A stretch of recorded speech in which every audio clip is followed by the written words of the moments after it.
Dusty, Yes, Andrew. did you have something you want to talk about? I stepped on you there. Oh no, I was going to. I had a conversation piece, but we could, if you want to start. Oh, I met Kool Moe Dee a couple days ago. I was going to ask you about that. Yeah, That is pretty cool. yeah, it was sick. Was he cool? Was he Kool Moe Dee? I knew that was coming. It kind of had to happen. Yeah. Yeah, he was sick. He's a really like interesting, like fascinating dude. Very, very like he talks very quietly, which is interesting because it's not like his rap style. He's got kind of an aggressive style. It's that's sort of how that's Snoop. That's sort of how Snoop is too, though. Yeah, Yeah. but Snoop's a little like not as aggressive as Kool Moe Dee is rapping style. You know what I mean? So like, Sure. but Kool Moe Dee is like, I'm not sure what religion he is, but I know he used to follow Gandhi, big Okay. Gandhi guy, but he found out that Gandhi was racist, so he changed his mind about the G-man. But yeah, I talked to him for a while. I talked to him because we were waiting on like some stuff we had to do, and it was just he and I and Greg Mack in the room. So I was like asking him about because I love his song "I Go to Work," and it's so like it was so ahead of its time. So I was asking him, I was like, dude, when you were writing that stuff, like when you're writing "I Go to Work," are you sitting there going, man, I'm writing something special here? Or like, and he's like, honestly, man, I was in a real what did he say? I can't remember how he said it. It was like I was in a real ego space, and he was like, he paused for a second, and I was like, oh, okay, and he paused for a second, and he goes, like, my mentality at the time was that nobody could fuck with me. I was like, the that's probably why you're so good, and I don't think anybody could fuck with you at the time, Kool Moe yeah, Dee. that's and that is a perfectly gangster ass thing for him to say. Yeah, and he was yeah, like I said, really interesting dude, really nice. We talked about boxing for a while. He's a big boxing fan.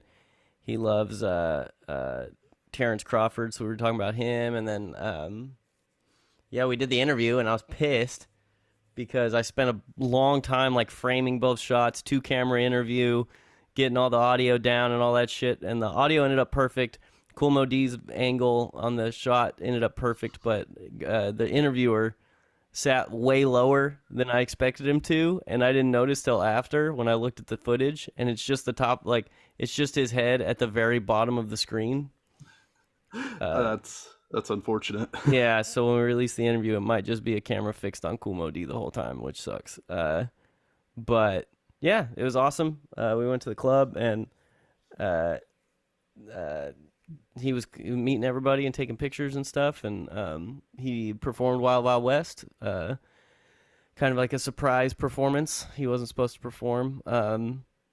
It sucks. This guy showed up, biggest Kool Moe Dee fan on the planet.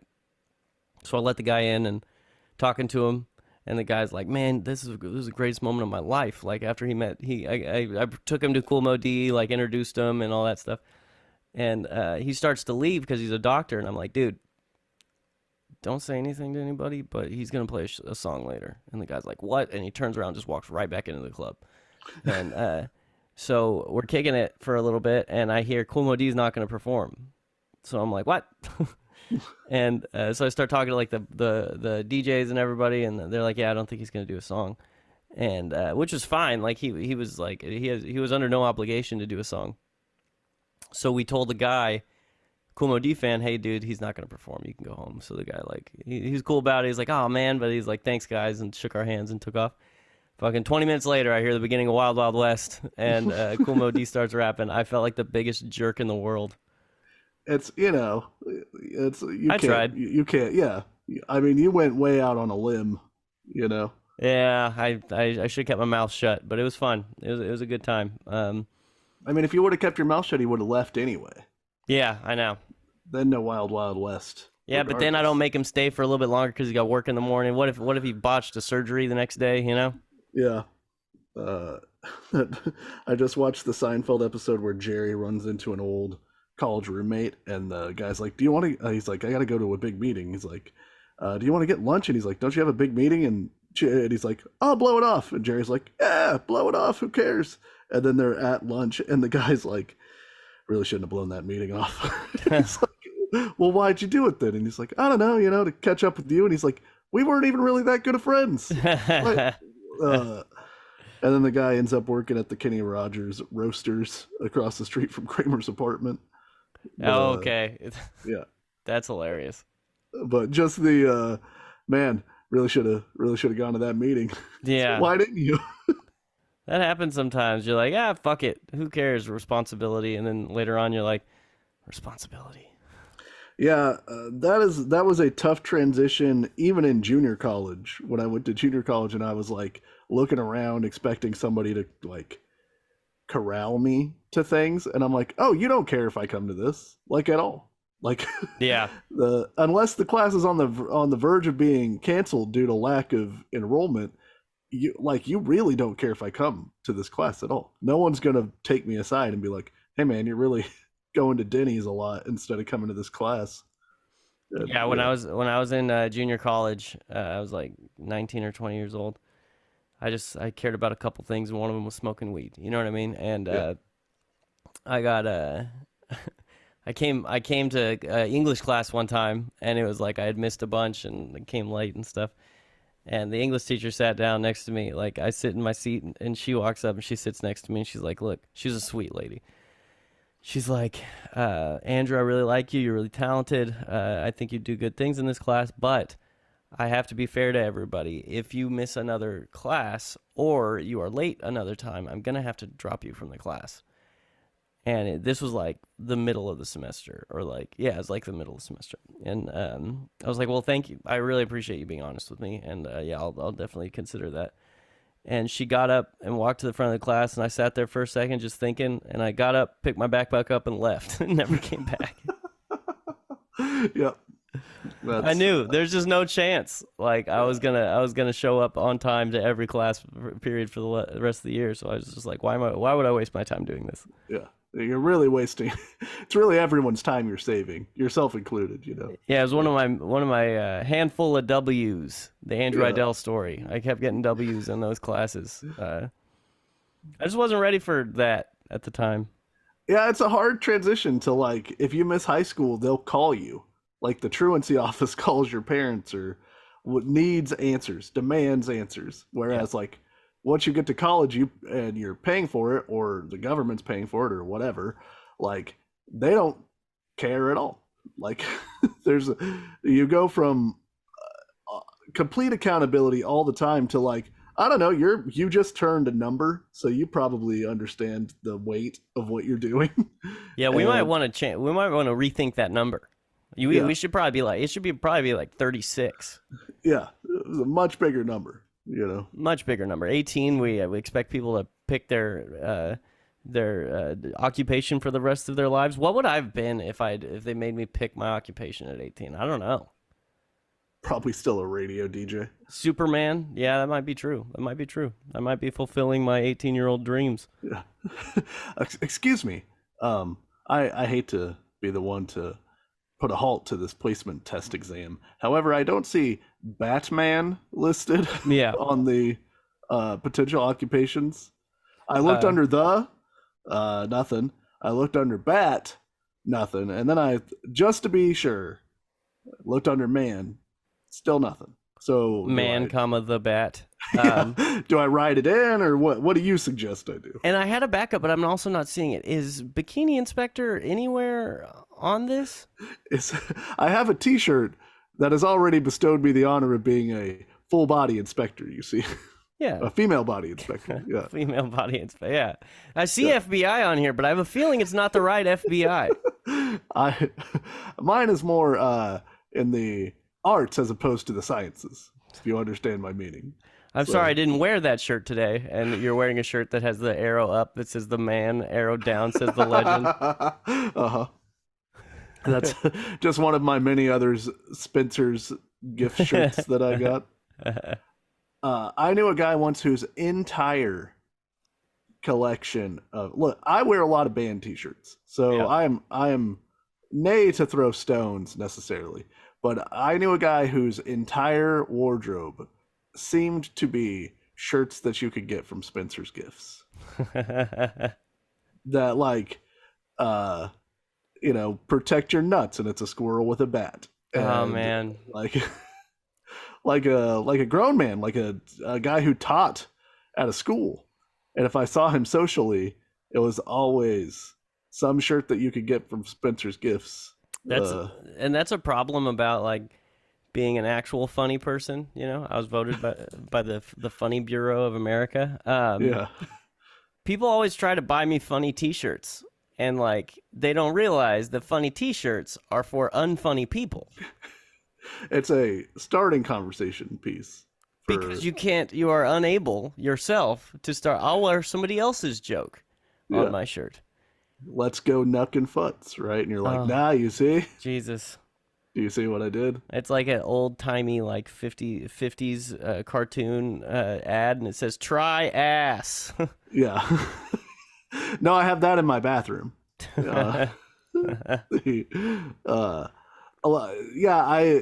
While being a band shirtsman, probably till the day I die, I just like wearing T-shirts, and I like music, so I'll buy as many Wu-Tang Clan shirts as they'll want to sell me, and man, do they want to sell them to me! Goddamn, so, they've got a shirt empire. Yeah, I think I was never on the big dog train. Oh, the big dog train was a rough period in American history. It was really a dark time for us. Even as a husky boy. Yeah. I avoided the big dog shirt because I was like, why bring more attention to the thing that I'm severely insecure about? And clearly I can't run with the big dogs because the big dogs are in shape. So like the one that's like, if you can't run with the big dogs, stay on the porch. Yeah. That's where I'm steady on the porch, dude. Wearing something that says you're tough. I want to get a shirt that just says I'm tough. Yeah. I will say for a while, the satirical website, The Onion, had some shirts that had I had money at the time that I was a young man who enjoyed these things, I probably would have bought some of them because they just had a shirt. They had a shirt that just said, "Your favorite band sucks." And I just thought, that's so funny because it immediately disarms the person regardless of what. No, I don't like. Nope. It sucks. Whatever your favorite band is, they suck. That reminds me of one time I was wearing an Incubus shirt. I was in Seattle, and I'm just walking down the street with my brother, and there's a homeless guy like laying against. I don't know if he was talking to himself, but he was like mumbling. I can't remember if he was sitting by somebody or something, but he was leaning up against a wall, and we're on the sidewalk, and he's like, "Incubus fucking blows," and then keeps talking about whatever he was mumbling about. That's a rough L too, because he's homeless. So like, where does he have the ability to critique art? That is true. That is true. He found a boombox one time. Yeah. It was just "Pardon Me" on a mixtape. He's sideswiping you with his hot takes from the streets. I did. I caught a stray from a homeless man. And I just laughed. Like, what am I going to do? He's probably going to knife me if I say anything else. So. Sure. But such is the beauty of the "Your Favorite Band Sucks" t-shirt, is it's just like... It's still a comedy shirt, dog, but I get it. No, yeah, it still is. But at the time, I was just like, how wonderful, because everyone I knew is into like all these indie rock bands that they're like, oh, you like Incubus, just because you already said Incubus.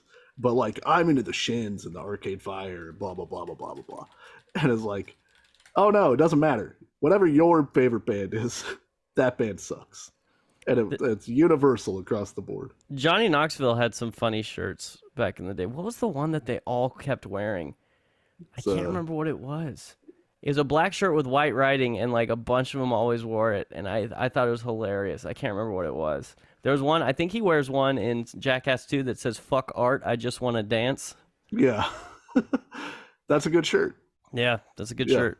But anyway.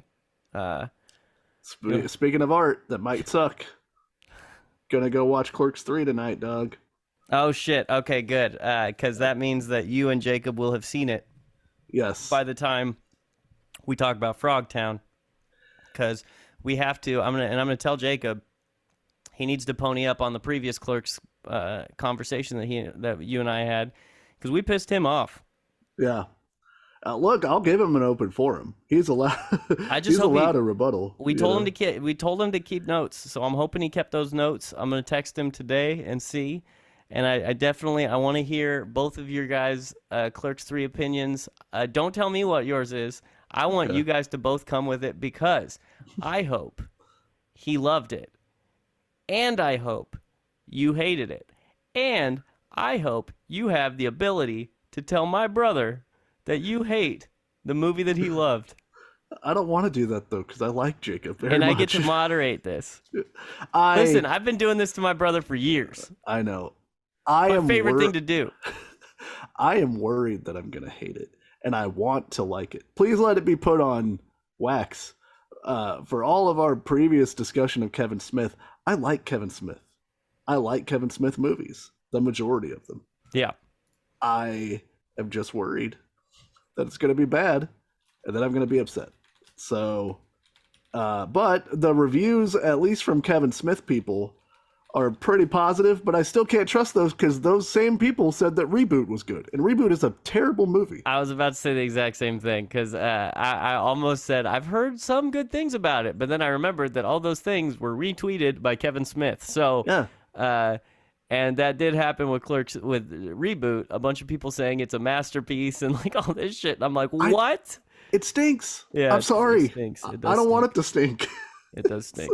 It's one of the most hurtful stinks. Yeah, that there is. If Randall has a daughter in this movie, God damn it. We'll see what happens. I think the saving grace, as we talked about before, is like, I don't think Randall would do it if it were bad, because he's the least likely one to be in another movie, because he hates being in movies. Yeah.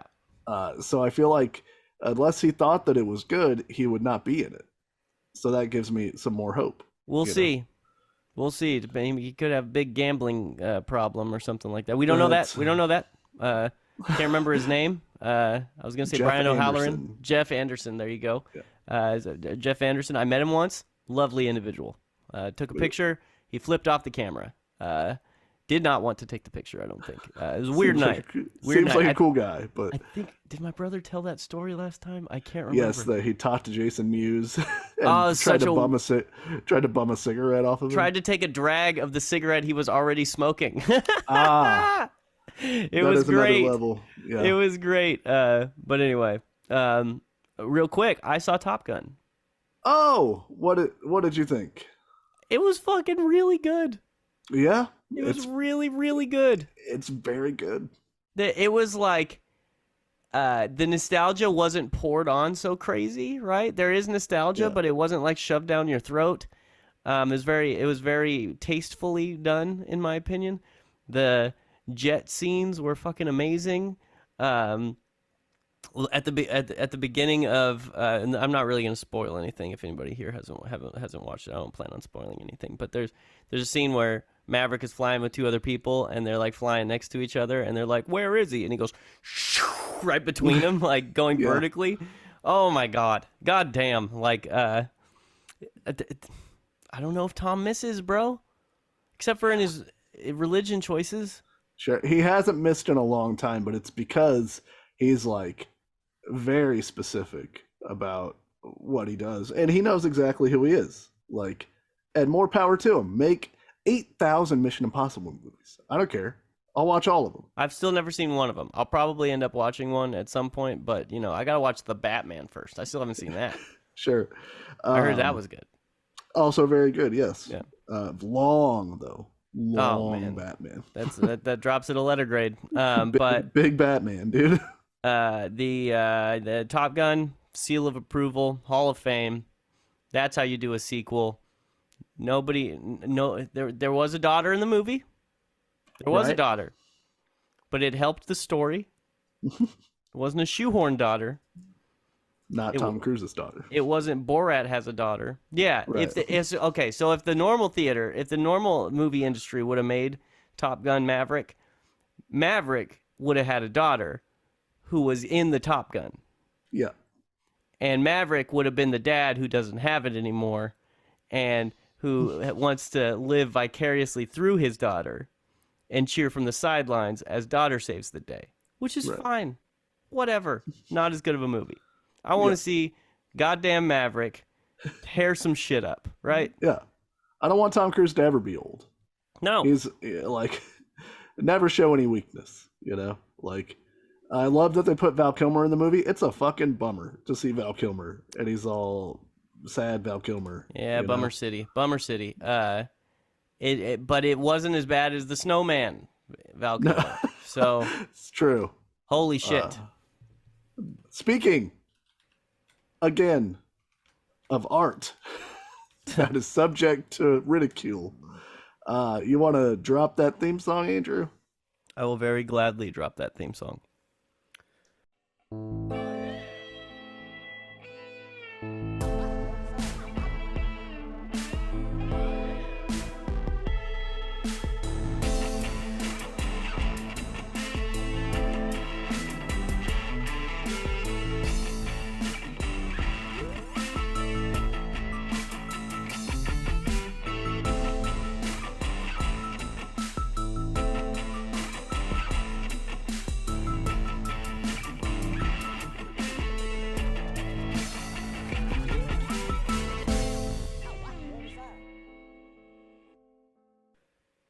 Welcome to Snark Marks, everybody. We're a wrestling retrospective podcast from the Central Valley of California. If you're watching on YouTube, say hi, give us a thumbs up, subscribe, leave a comment on there. If you didn't like it, fucking move on.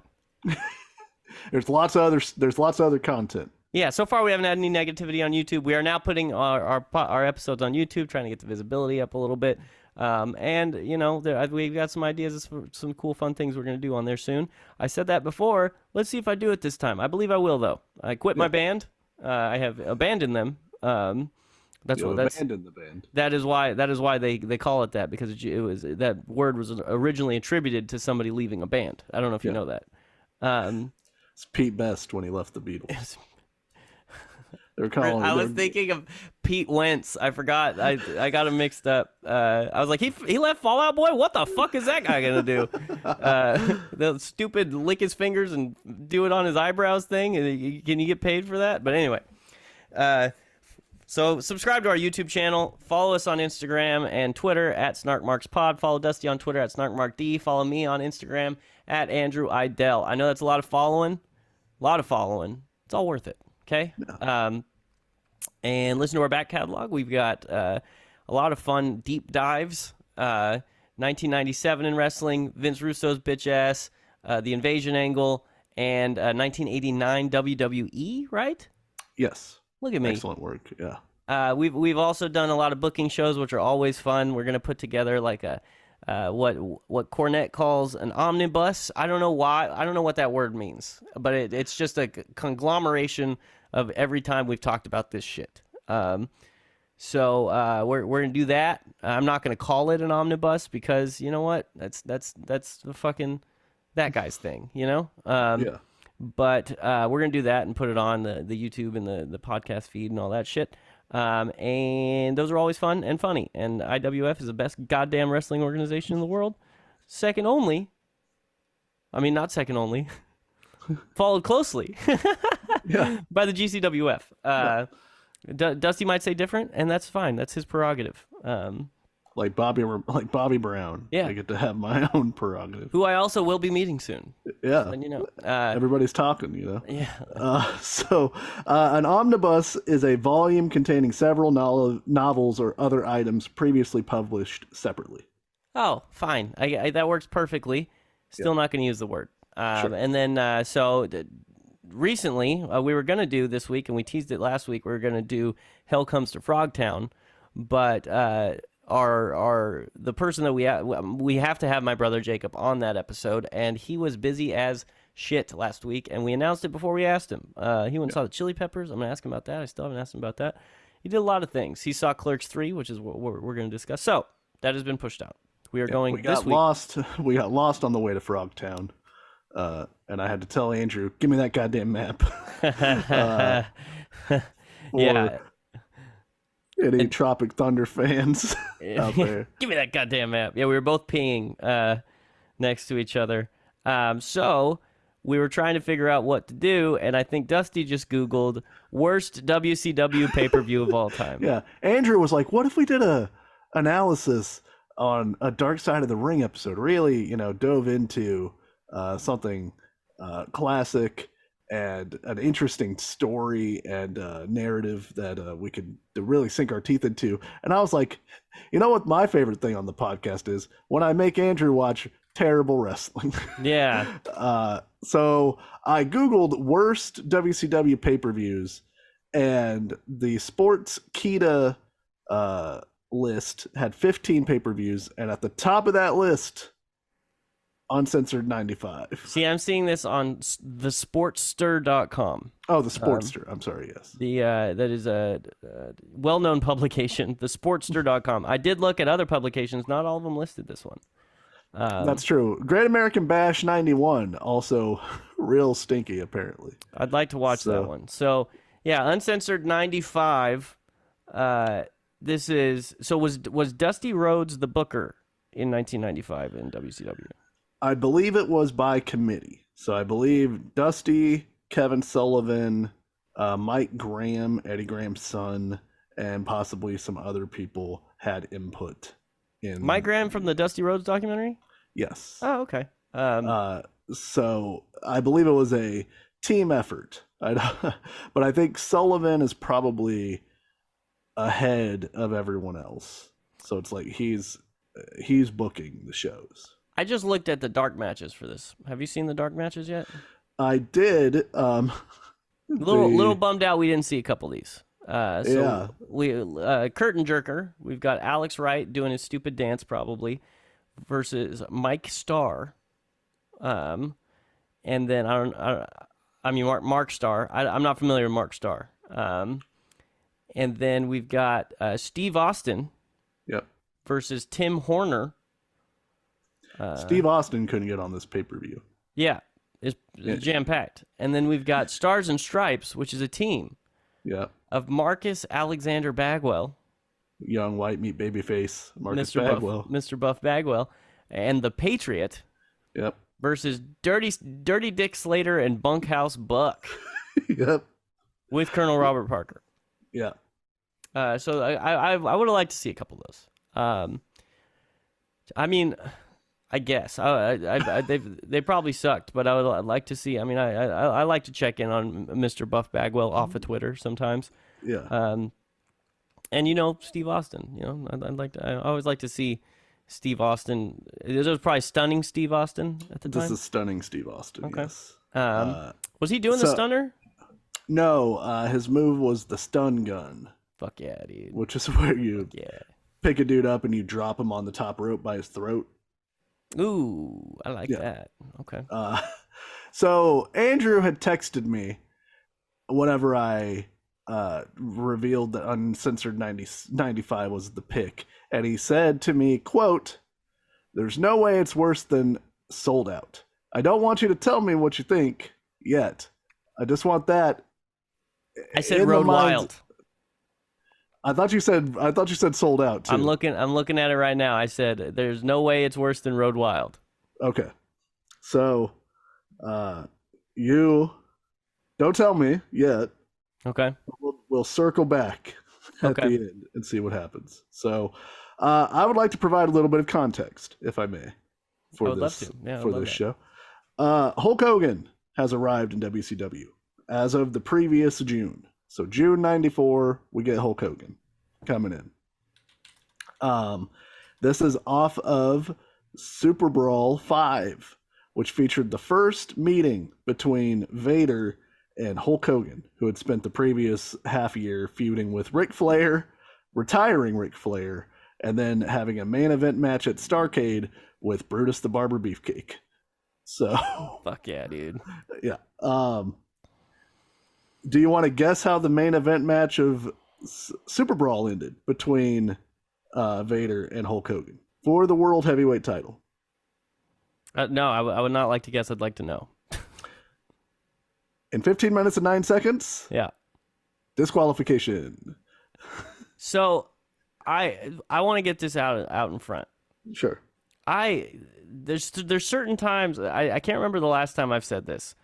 I feel like we might have given Eric Bischoff a little bit of too much credit on certain things because it seems that WCW pre Eric Bischoff running the whole shit loved the disqualification. Well, Eric Bischoff is in charge of WCW at this time. Oh, he's just not the face. He's not booking. Oh, okay. But he is in charge from a financial standpoint. Yes. So, well, you know what I love paying for?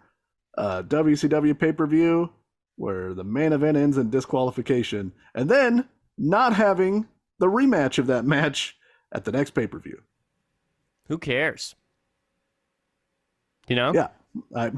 Yeah. Throw my money, might as well light my money on fire. Let me ask you a question. Did the crowd get to see Hulk Hogan? They did get to see Hulk Hogan. That's worth the price of admission right there, right? What do you, yeah. This is also the beginning of the WWF and WCW, both at a down. I guess WCW is an uptick in business slightly because they had been losing so much money prior to Hulk Hogan coming. But WWF is in a downturn. They both decide that they're going to increase the amount of pay-per-views that they run per year. So this is the first year where that happens, which is why Uncensored exists. So this year, WCW runs 9 pay-per-views. And WWE also runs 9 pay-per-views. The first series of In Your House pay-per-views are started in 1995 for a lower price, and WCW raises the price of theirs to $27.95. So you paid $27.95 to watch Uncensored 95. Fuck yeah, dude. Yeah. It was a $27.96 the next year. Yeah. Got to stay on brand, bro. I thought that was interesting because I listened to Eric Bischoff talk about like our only real main revenue generator at this point was pay-per-view because they still had matches with Hulk Hogan that they hadn't burned through. So they're like, their pay-per-view business is way up for WCW. So they're like, well, if this is our one really good business metric, we should just increase the amount of pay-per-views, because even if 100,000 people buy a pay-per-view, that's still more money than if we did a Clash of the Champions where we have to pay to put on a show and we don't get any pay-per-view revenue from it. So they start scaling back the Clash of Champions, upping the amount of pay-per-views that they do. When was in the year? When was Super Brawl? Was that around the Super Bowl? Super Brawl is in February. Yeah, so it's like right after the Super Bowl. Yeah. Because so that means that they did 1, 2, 3, 4, 5, 6. Oh, I lost count. How many pay-per-views? Was it once a month? 9. They did 9 in 1995. They eventually go to 12. But that's also why they create the Uncensored brand, because they're like, okay, what makes this pay-per-view different than the last one? Like, oh, this one will be, quote, unscripted, uncensored. No rules, except for all the rules we enforce. Yeah. Tagline to this show: unsanctioned, unauthorized, unbelievable! Exclamation point. Who was supposed to authorize this? What is this not authorized by? I suppose, yeah, because there are matches put together, right? So somebody had to do it. Are they just did the wrestlers just show up and they pick names out of the hat, dude? Was Randy Savage selling tickets out front and? Yeah, I suppose unauthorized is a misnomer. They were just really trying to go with the uns, you know? Yeah, big guys. Yeah. So that brings us Unbirthday. Unwatchable. Unwatchable. Unbearable. I feel like we're going in the wrong direction with this. Yeah. Let's start taking it the other way. Unacceptable? Nope, that's still a bad one. Uncensored 95. We are live March 19th, 1995, from the Tupelo Coliseum in Tupelo, Mississippi, bro. I gotta admit, I had heard of Tupelo because of Elvis, right? Sure. But the number of times that I have heard about Tupelo, Mississippi has skyrocketed since I started watching wrestling. It's like the unofficial home of. Is it WCW that always goes to Tupelo, or am I just hearing it? Well, there used to be in the Mid-South territory, like the Tupelo Concession Brawl, is famous. That's not Oh, a is that why WCW the thing. fucking? Okay, never mind. We'll talk about that. Yeah. So, but they went to Tupelo a lot because apparently, according to Eric Bischoff, union hater, it's a right to work state, so they don't have to pay the union fees for the production crews. So Fuck that's 'em. why, yeah, yeah. You know what? Fuck them. Uncensored 95. Fuck them. Because that's why. Yeah. So this show actually did I don't know why, given the show we got, but remarkably, 200,000 buys. Yeah, for I this think it was pay-per-view. probably just because it was a new type of pay-per-view, and they were like, they did the parental advisory sticker on the front. Yeah, they- uncensored, bro. Yeah. That's yeah. This shit is unauthorized. So, 5,782 people showed up to see the unauthorized production of this show. You could probably have recorded this one off of VCR that BI couldn't get you. Yeah, because it's not authorized. Yeah. Even the show itself isn't authorized. So, Yeah. like, if they're not authorized, then I got to be authorized to steal that shit because it's unauthorized. Yeah. 2 negatives, my man. Yeah. This is the so- unauthorized reproduction of this shit. It could be the authorized one. Who knows? So they do an open video, an opening video package, and they're like, "It's uncensored," and then underneath in brackets it says "card subject to change." Yeah, I like that. It's very prominent card subject to change because, it's so unsanctioned that some shit could happen. Yeah, who knows? We have Tony Schiavone, Bobby Heenan, and Mike Tenay, who earns his money tonight as our announce team / backstage interviewers. Did you notice that the thing was like, did it say just everybody's first names, or was it? Because I remember it just said Mike. Yeah, no, it's first names only because it's uncensored, bro. Okay, yeah, who needs last names? That's too formal, dog. Yeah, but Mr. Tenay is my father. Please call me Mike. Or Mr. Uncensored is my dad. Please just refer to me as Uncensored. My dad was authorized. Yeah. Bobby Heenan says this is the most important week in wrestling history. In sports history. It's sport, yeah. Michael Jordan comes back to the NBA. Mike Tyson gets out of prison. And of course, Vader and Hogan in a strap match. Not for the world heavyweight title. Fuck yeah, bro. Yeah. So what? I forgot. Was Hogan the champ at this time? Oh yeah, Hogan's steady being the champ, bro. Oh god damn it! He won the title in his first match. Then why wasn't the belt on the line? What's the name of this event, Andrew? Because it's because it's unsanctioned. It has to be sanctioned. But Harlem Heat put up their belts. No, they didn't. Oh shit! I forgot. God damn it! Unauthorized, dog. That's actually probably a good idea, because if it would have been, you could create some real fuckery. That would go to court. I lost my belt in an unsanctioned match. Yeah. Okay.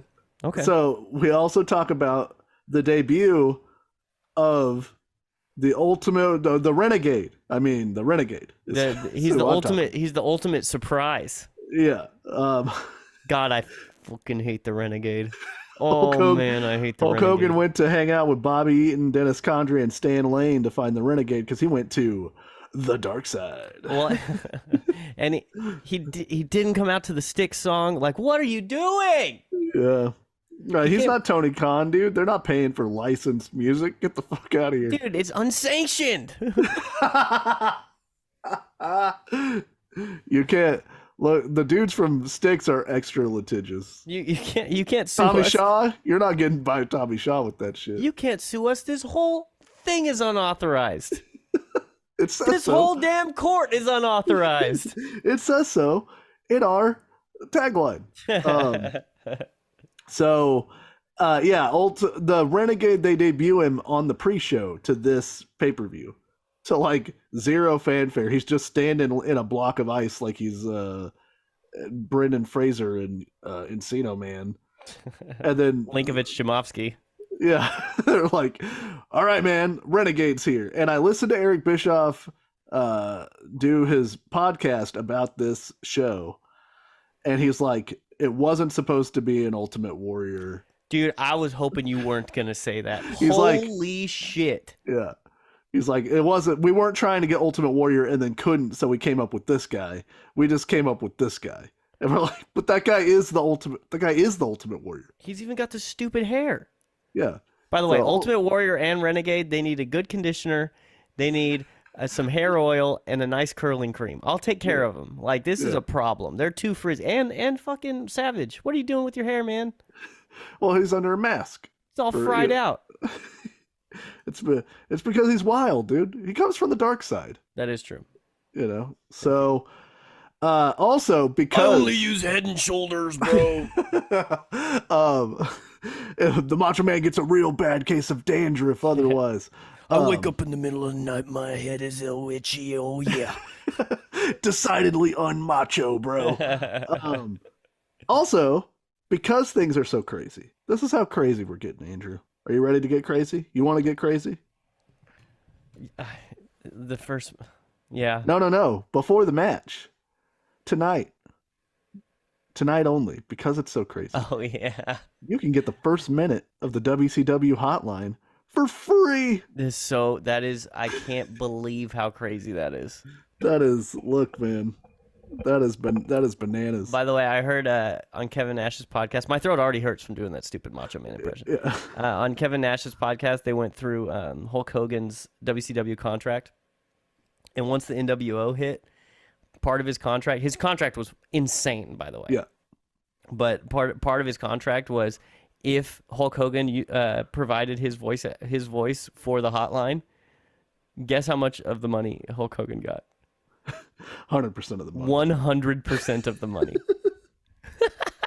He took them shits to the cleaners, dog. The man's the ultimate hustler, dude. I don't like Hulk Hogan at all, but hearing how to the cleaners he took WCW, because they were like Kevin Nash was like, yeah, we were probably, the rest of us were probably underpaid a little bit because of the big overhead with Terry's money. Also, Nash, not underpaid, just to be clear. Yeah, I don't know how much he made, because they were making like gangbusters, but they did eventually go out of business. So, then suddenly they're like, "What's that? Oh, the King of the Road match has started," and we just cut to an 18-wheel. Like, there's no. You're presuming that the audience understands what this King of the Road match is, why it's taking place, who the participants are. Suddenly we're just in the back of a truck. Yeah. Oh, hey, with Dustin Rhodes and the Blacktop Bully kicking the shit out of each other. And just falling all over the place. So, one thing that was... So it cuts, they're already fighting. So when it cuts to the King of the Road match, Dustin Rhodes is already in position to pull that fucking horn. Yeah. And he is stalling because he can't. He's like, it's gonna be a 6-second match. I can't do this. He should have just fallen off. But he's like, wait, well, I hope he doesn't pull me off this thing. Well, it was a pre-recorded segment. So I hope so. They couldn't have somebody fucking die. It's also edited. Apparently the match unedited is like 20 minutes long. Does that exist? I've never seen it. It's apparently pretty good. No, it's not. I don't know what's missing in the 6 minutes it's not. that we didn't get to see that turned into a classic. No, it can't be. But I don't understand, like, moment one of how you thought this was a good idea for a wrestling match. Like presentation wise, it's terrible. You can't shoot it. The camera keeps trailing off into the road and just shooting the road. during parts of this match. They have a helicopter sprung for a WCW helicopter to take wide shots where you can't tell who's who or what they're doing. Like, it's impossible. Yeah, it is a clumsy ass match. Like, there's certain times where like both guys are on opposite sides of this 18 wheeler and they're just trying to get their equilibrium about them, and like randomly, what's the other guy? What's the other guy's name? Not Dustin Rhodes. The Blacktop Bully. The Blacktop Bully just starts randomly climbing the fence, like nowhere near. Where are you going? Where are you going, Blacktop Bully? You gonna go over that wall? Or are you gonna fucking shimmy on top of this 18 wheeler all the way to the horn? Because we gotta tell people how you win this match is there's a big horn towards the front of the 18 wheeler. It's on a pole on a post. Oh, it's on like a crossbar on top of the thing. You got to climb up and pull the horn thing. And so Blacktop Bully just starts climbing the cage that they're in. Not even anywhere near this horn. Like, he's not going to make it to the horn from that part. He just like wants a spot, basically. Bobby Heenan goes, Dusty Rhodes probably feels at home. There's nothing but hay and manure in the back of that truck. Dude, Bobby had some good lines in this match because they're driving and then there's an overhead shot and he's like, there's a trailer park or something and he's like, oh, the 26 richest people in Tupelo are right there or whatever. Like, because it's a beautiful scene in Tupelo. 18 trailers, Mississippi condos. Notice there's only 38 cars up on blocks. He's, Dustin Rhodes power drives the Blacktop Bully in the back of this truck. There is a 0% chance I'm letting you power drive me. Well, and there's a crossbar in the middle. You need to remove that crossbar. Somebody's gonna die. There's a bar. They just took a hay truck. Like, they didn't modify it at all. They probably had to return it the next day, and it's just so dangerous. Like, and it's just the first, because you find out eventually that they're making turns and shit, and the 18-wheeler slows down, takes a right turn, and it's at a stop sign, and it slows down, takes a right turn, like rolls the stop, and Bobby Heenan goes, just ran the stop sign too, citizen's arrest. He just declares a citizen's arrest. Well, the truck is probably stolen because I don't know if you know this. Blacktop Bully, it's our friend the Repo Man. Is it really? It's the Repo Man. That's Smash? Yeah, Demolition Smash. I didn't notice. Yeah, because you can't. How are you gonna know? It's too much chaos. Well, well then you know what? God damn it! I'm glad he won this match. Spoiler alert. Because I love that guy. Yeah, so they both end up on the top of the crossbar, and they're fighting. And then Blacktop Bully rakes Dustin's eyes, and Dustin falls. And the Blacktop Bully pulls the horn to win the match. Why'd the heel win this match? Because he's a badass. Because that doesn't make any sense. I mean, you could say that a lot on this show. Why'd the heel win this match? Yeah. Real quick, though, there was a time when Blacktop Bully was standing on that crossbar that I was talking about.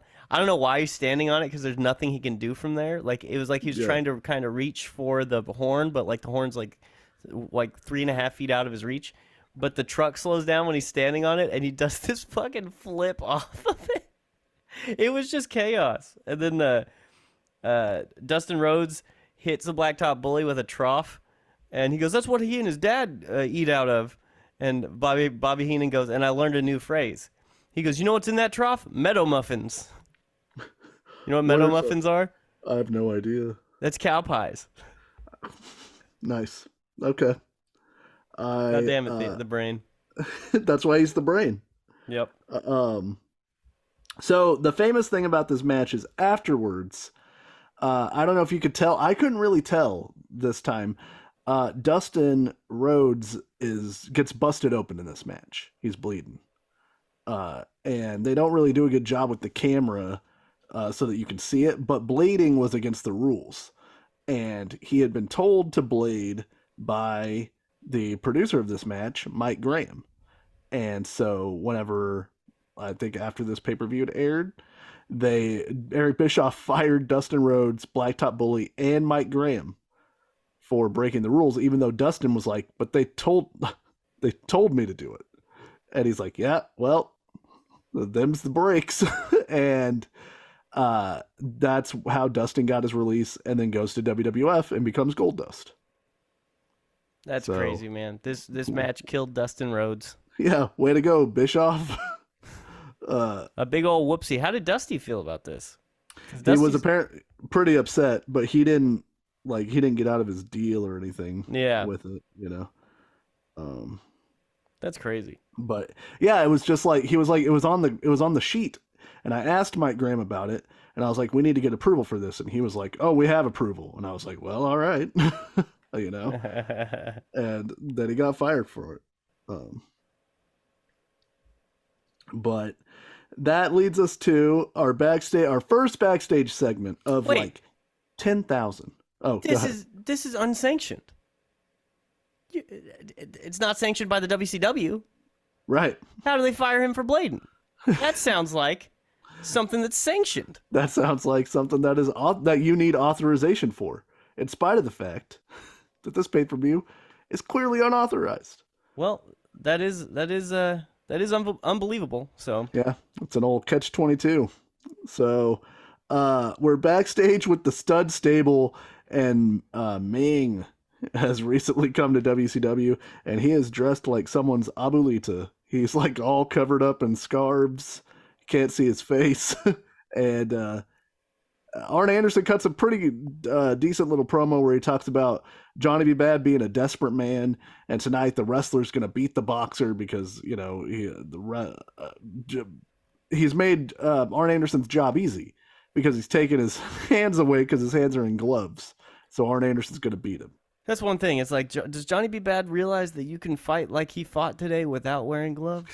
We'll get to it. All right. Then Colonel Parker cuts a promo about how Meng is going to tear Hacksaw Jim Duggan apart.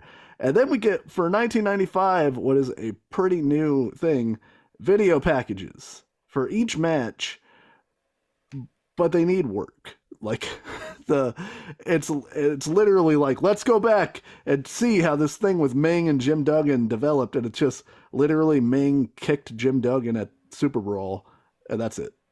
That's the whole reason to have the feud, is Duggan tried to grab Colonel Parker, and then Meng karate kicked him in the face. Yeah, I don't know. What do you want, right? Yeah, I like Hacksaw. Yeah. The Blacktop Bully versus Dustin Rhodes, 13 minutes, 6 seconds, -2 stars. So, you know what? I feel like Meltzer's lost the plot recently. Yeah. But I think he nailed it on that one. Yeah. Andrew, do you know what year the first UFC took place? I think it was 1994. I have it.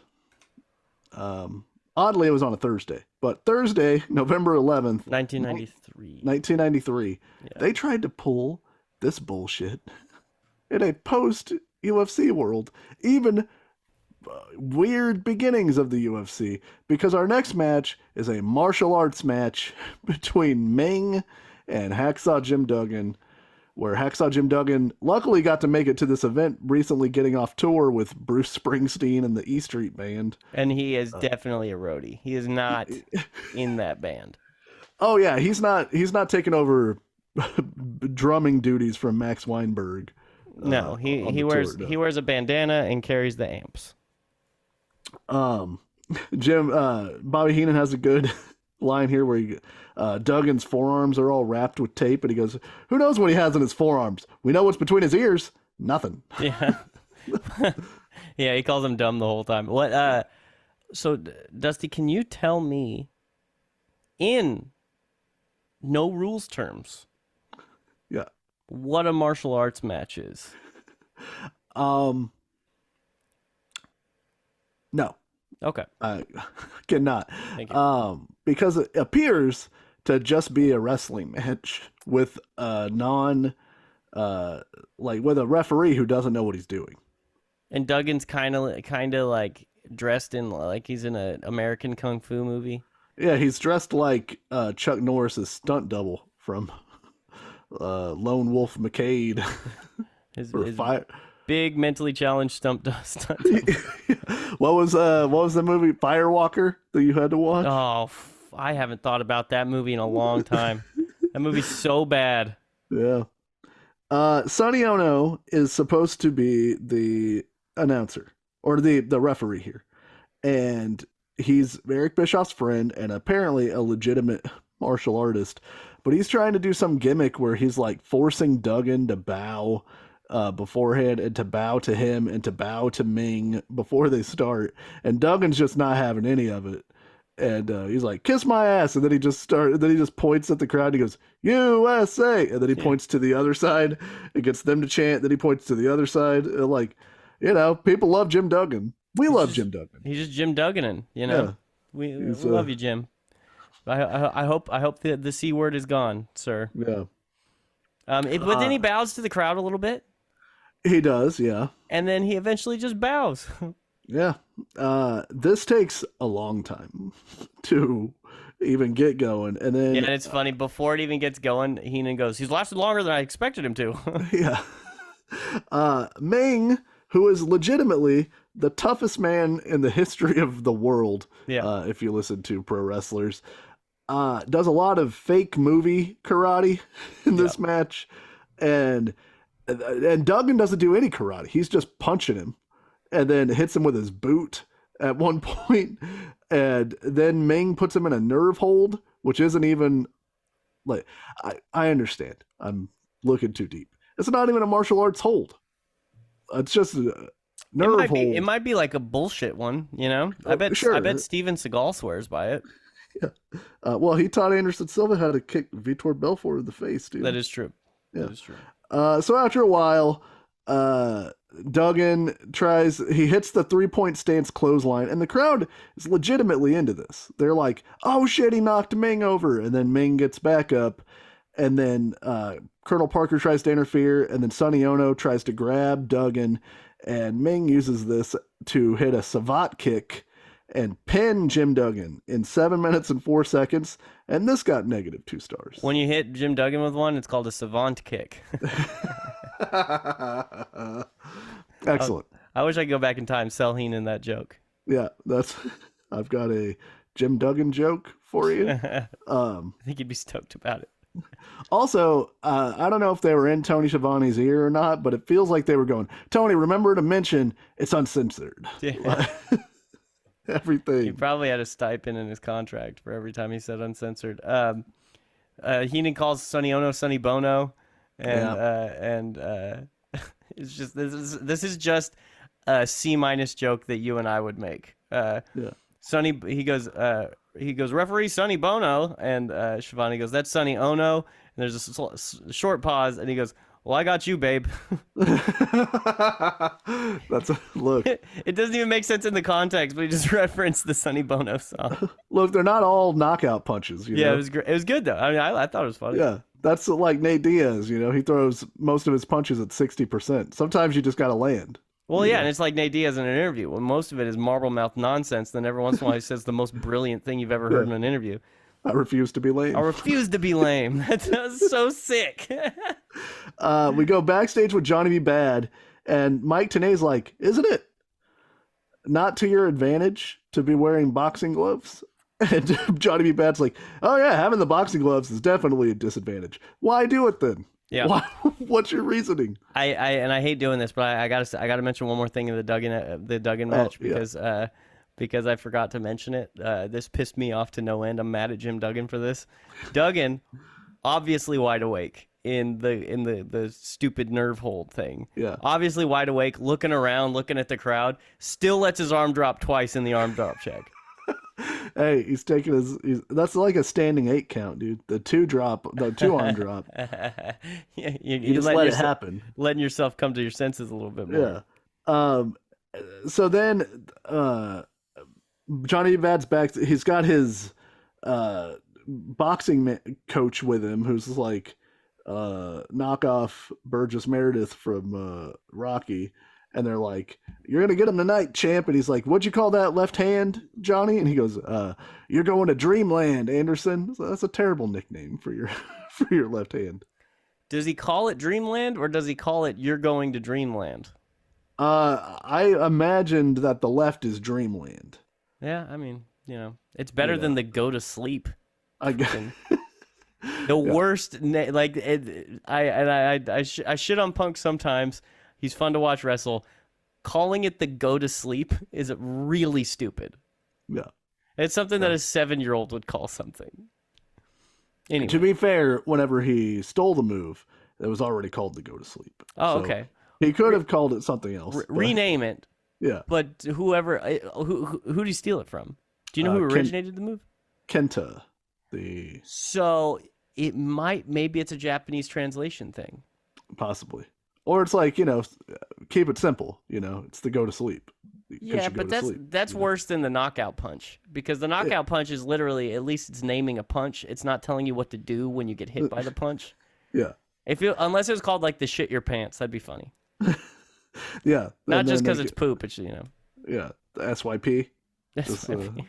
So then we get a video package with Arn Anderson driving some kind of like a Ford Ranger. And no, it's like an old boxy GMC Yukon or some shit like that. He's like, you're used to seeing Arn Anderson rolling up in an Oldsmobile Mercedes Benz or whatever. He's like, but the Colonel gave me this to go play around with. He's like, I went down to the local GMC dealership. I wonder how much they paid for that. And I got this sucker here, and I'm gonna take it up into the mountains and blow off some steam or something like that. Like when Arn Anderson gets pissed, he goes for buying. Yeah, he's got a destructive nature, Andrew. He does have a destructive. This was such a weird promo, because he's talking to the camera for a while. He's talking to he's like leaning up against the car, then he's like standing in a different part next to his car, and there's a part where it cuts to him standing next to the car, looking at himself in the reflection on the window of the car, and he goes, "I'm a wrestler. That's what I do, and I do it better than anybody else." Just staring at himself in the fucking reflection of this Yukon. He also says there's a fine line between pain and pleasure, and that's what gives me my edge. Anyway. There's a fine line between tough and ridiculous. Yeah. Arn Anderson. Anyway, go down to Manny's Auto on 1st and Main and get yourself hooked up with a GNC. Tell him Arn sent you. Yeah. It's Arn Emotives, dude. That's Anderson's Arn Emotives. Go get yourself a brand new shiny Arnomobile. Because at the end, it looks like he's auditioning to be in a car commercial. Because he's it's no different than the built Ford Tough or like a rock commercials or whatever. So up next, we have the boxer versus wrestler match between Arn Anderson and Johnny B. Bad. Andrew, I don't understand the alignment here, because we're watching a wrestling show, and the heel is a wrestler, and they announce him as representing pro wrestling. Yeah. So why wouldn't you cheer that guy? Because, Dusty, the point of this match, the moral of the story of this match, is that a person who used to box, doesn't currently box, used to box, can beat up the best wrestlers easily. Yeah. The world television champion. Yeah. So I do like that they called Colonel Parker the greatest promoter alive. That's pretty funny to me. Yeah, it's sick. I like this. I kind of like this Rob Parker character. Yeah. He's like the Texas oil rich guy in The Simpsons. Yeah. Well, we saw a little bit of him. Remember, he wrestled Medusa. He got his ass whooped by Medusa. Yeah, I remember that. So it's like Johnny Bad, Mark Marrow in real life, used to be like a Golden Gloves boxer, apparently, and he does some pretty good boxing in this match. He does look like he can. He does look like he's got pretty good hands. Like he knows what he's doing. He's touching the jab a lot. He's going to the body a ton, but like his technique looks pretty good. And I'm like, why doesn't Arn Anderson just take him down? He can't use his hands. Because Dusty, boxing always beats wrestling. That's the moral of this wrestling, this scripted wrestling match on the wrestling show. I thought you were going to say it was because it's uncensored. And so that is true. It is also uncensored. So Bobby Heenan goes, man, Johnny Bad, he's out there. He's floating like a butterfly, stinging like a bee. I just came up with that. I didn't hear him say that. Dude, that's such a great line. That's so good. And of course, Shivani calls him on it. But man, that's so funny. That is hilarious. So after round 2, Anderson's just been eating shit the first 2 rounds of this boxer versus wrestler the first fight. 2 rounds are just Arn Anderson getting the shit kicked out of him. Yeah, and he runs up on Bad while he's in his corner recovering and beats the shit out of him, hits him with a DDT, and then Johnny B. Bad's fine. And he just sits back in his corner, and they're like, wait, you can attack him between rest periods? And he's like, well, it's uncensored. Like, well, why don't you just get a gun then? If none of it matters. There was after he did that. Who's the referee in this one? I can't remember if it's I think it's Randy Anderson. Yeah, I think it's Randy Anderson. Randy Anderson's like trying to talk him out of attacking him between rounds, and Arn Anderson turns to hard camera and reminds us all there's no disqualification. That's right. So why does it matter? Why are we even going to our corners? Yeah, that's the problem. And this is where this whole pay-per-view falls apart. You can't have gimmick matches on a show with no rules, because a gimmick match only means that there are different rules. Yeah. That's, holy shit. Yeah. You're that guy now. There was a rope break on this show. Yeah. So then Johnny Bad gets thrown into his stool and then gets spine bustered out of the corner, and Anderson's corner man tries to jump on Arn, and Arn shakes him off, and then the whole thing sort of collapses because Shivani's like, are we still in the rest period? And he's like, oh, I guess we are in the rest period. Actually, you know what? Who cares? And that's and then Arn gets a bucket put on his head, of course, and Johnny Bad then hits him in the head with the bucket, hits him while the bucket's on his head, and then Arn sells the bucket off of his head and walks right into an ungloved punch from Johnny B. Bad to lose 22 seconds into the 4th round, which I suppose is like about 10 minutes, I guess. This got 2.5 stars, and I will say, as stupid as this match concept is, I was entertained watching this. Like, yeah, me too. I think they kicked Arn's ass for a little bit too long. It got a little repetitive. But yeah, it looked like Johnny B. Bad was actually hitting him. Heenan, when it ends like that, he yells, "They cheated! They cheated!" Even though Arn was cheating the whole time. It was great. He also said, "Check out the beak on Rock Finnegan. Looks like he's been chasing parked cars." Well, yeah, 3 minutes of watching a dude get beat up in a boxing match where he's not returning shots is a lot to ask of the audience. And it was 6 minutes because it was 2 full rounds. Yeah, and like a lot of those body shots looked like they're stiff, they're hitting him, and then the punches to the face are kind of worked. But I looked it up. I couldn't find Rock Finnegan anywhere else other than this match. Online. What do you mean? Well, probably, you know why? Because he's unsanctioned. Oh, so, yeah, that is true. He's only an unsanctioned trainer. I just figured he was either like some guy in wrestling, or more likely I thought they found a boxing trainer or something like that, or an actor, but I couldn't find him in anything else. Yeah, he's training Brad Pitt and his friends from Snatch for their underground fights. Can I ask you a question, Dusty? Yeah. Do you like Dags? Sorry, what's that? Dags. You like Dags? Oh, dogs? Yeah, sure, Dags. I like dogs. I need a trailers for my mom. For my mom. I used to just randomly ask my friends if they like Dags. Yeah. Look, man, it's the exact movie that it is, and I'm the exact kind of dude I am, and so I love that movie. Yeah, So, yeah. I enjoyed you know, it when I watched it. I enjoyed it. It's a little like you got to be in a certain mood to watch that movie. Just the way they shoot it. yeah.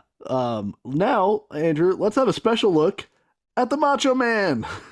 And so they just show some out of context clips of the Macho Man doing some brawling. And then we're backstage with the Macho Man, and he's like, "Hey, how do you feel? You know, you got beat up by the Avalanche a couple weeks ago. How's it going?" And he goes, "It is what it is." Like Johnny B. Bad and old Buckethead Arn Anderson. So what are you talking about, dude? And so he is now old Buckethead Arn Anderson. I love it. And Savage is like, "Ooh, Avalanche, you want to go to the Ice Age?" Yeah. It's like, and then he goes, "I don't even know what I'm saying. I'll knock you out," to Mike Tenay, and then he walks off. So He's pumped up, bro. yeah, He's macho. This is the Macho Man versus the previous Earthquake. He's changed disasters now. He's an Avalanche. And that's WWE stepped in and said, can't be an Avalanche. It's too close. A little too close, man. What did he end up being? The Shark. And so he had a tattoo of a tiger because he went to LSU on his arm, and he had it switched into being a shark. That's how committed to his gimmick he is. So, Fucking John Tenta. I love John Tenta, man. He's the best. So Savage, of course, the Avalanche comes to the ring second. So Savage is on him as soon as he gets in the ring. I know you hate the double axe handle from the top rope into the ring. Double axe handle from the top rope to the floor. What's your ruling? Hurts more? Better, but sucks still. Okay. Just the double axe handle is just a dumb move. You Yeah. could do a lot of different things. You would hurt him more if you jumped off and just kicked him in the face on the way down. Yeah. You have less body control that way, though. Axe handle, you know. Just maximizes body control. Yeah. I would say generously call the Avalanche's offensive style in this match methodical, perhaps. I couldn't stop looking at his gross inner thighs. It's just a problem. He needs to put pants on. Yeah, he's got he'll do a leg drop and then he'll walk around for a bit, and then he'll do an elbow drop and then he'll walk around some more. Yeah, it's big fat guy moves. Yeah, and Savage is selling him. You know, he's doing the best he can. There is a sunset flip attempt by the Macho Man that gets blocked by the butt splash, which normally doesn't happen. Normally, Babyface gets out of the way of the butt splash. But this time, he just sat right down on Savage, and Bobby Heenan goes, "Oh man, I can hear the air coming out of Savage." Both ends.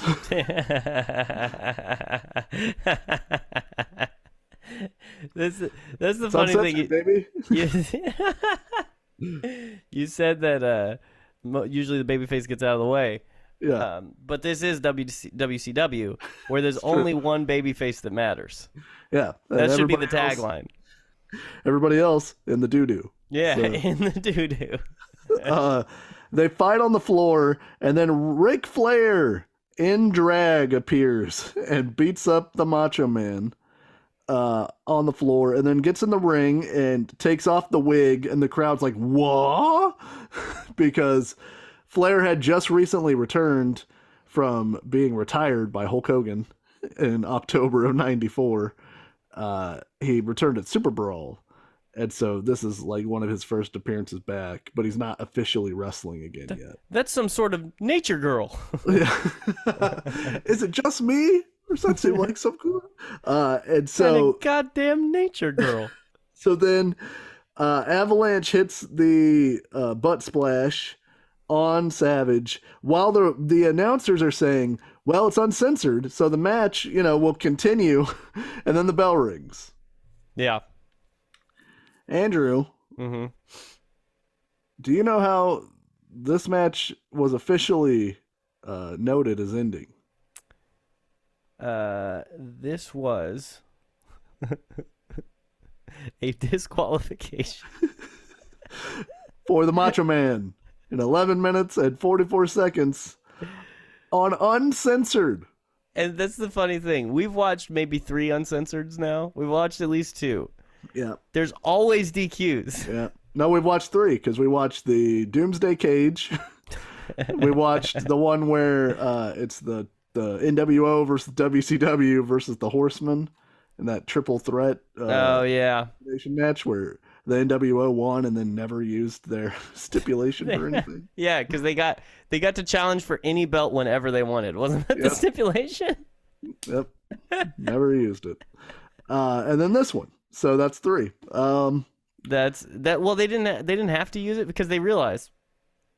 I think with that stipulation, they realized, wait, we're gonna have somebody in the NWO in every title match anyway.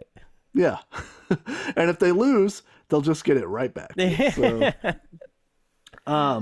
So Hogan comes out to make the save for Savage, and the heels run off. And then we go backstage to Harlem Heat with Sister Sherry, which I don't know in 2022 eyes. It feels problematic, but I don't know if it is problematic for her to be Sister Sherry. But because of the sister thing? Yeah.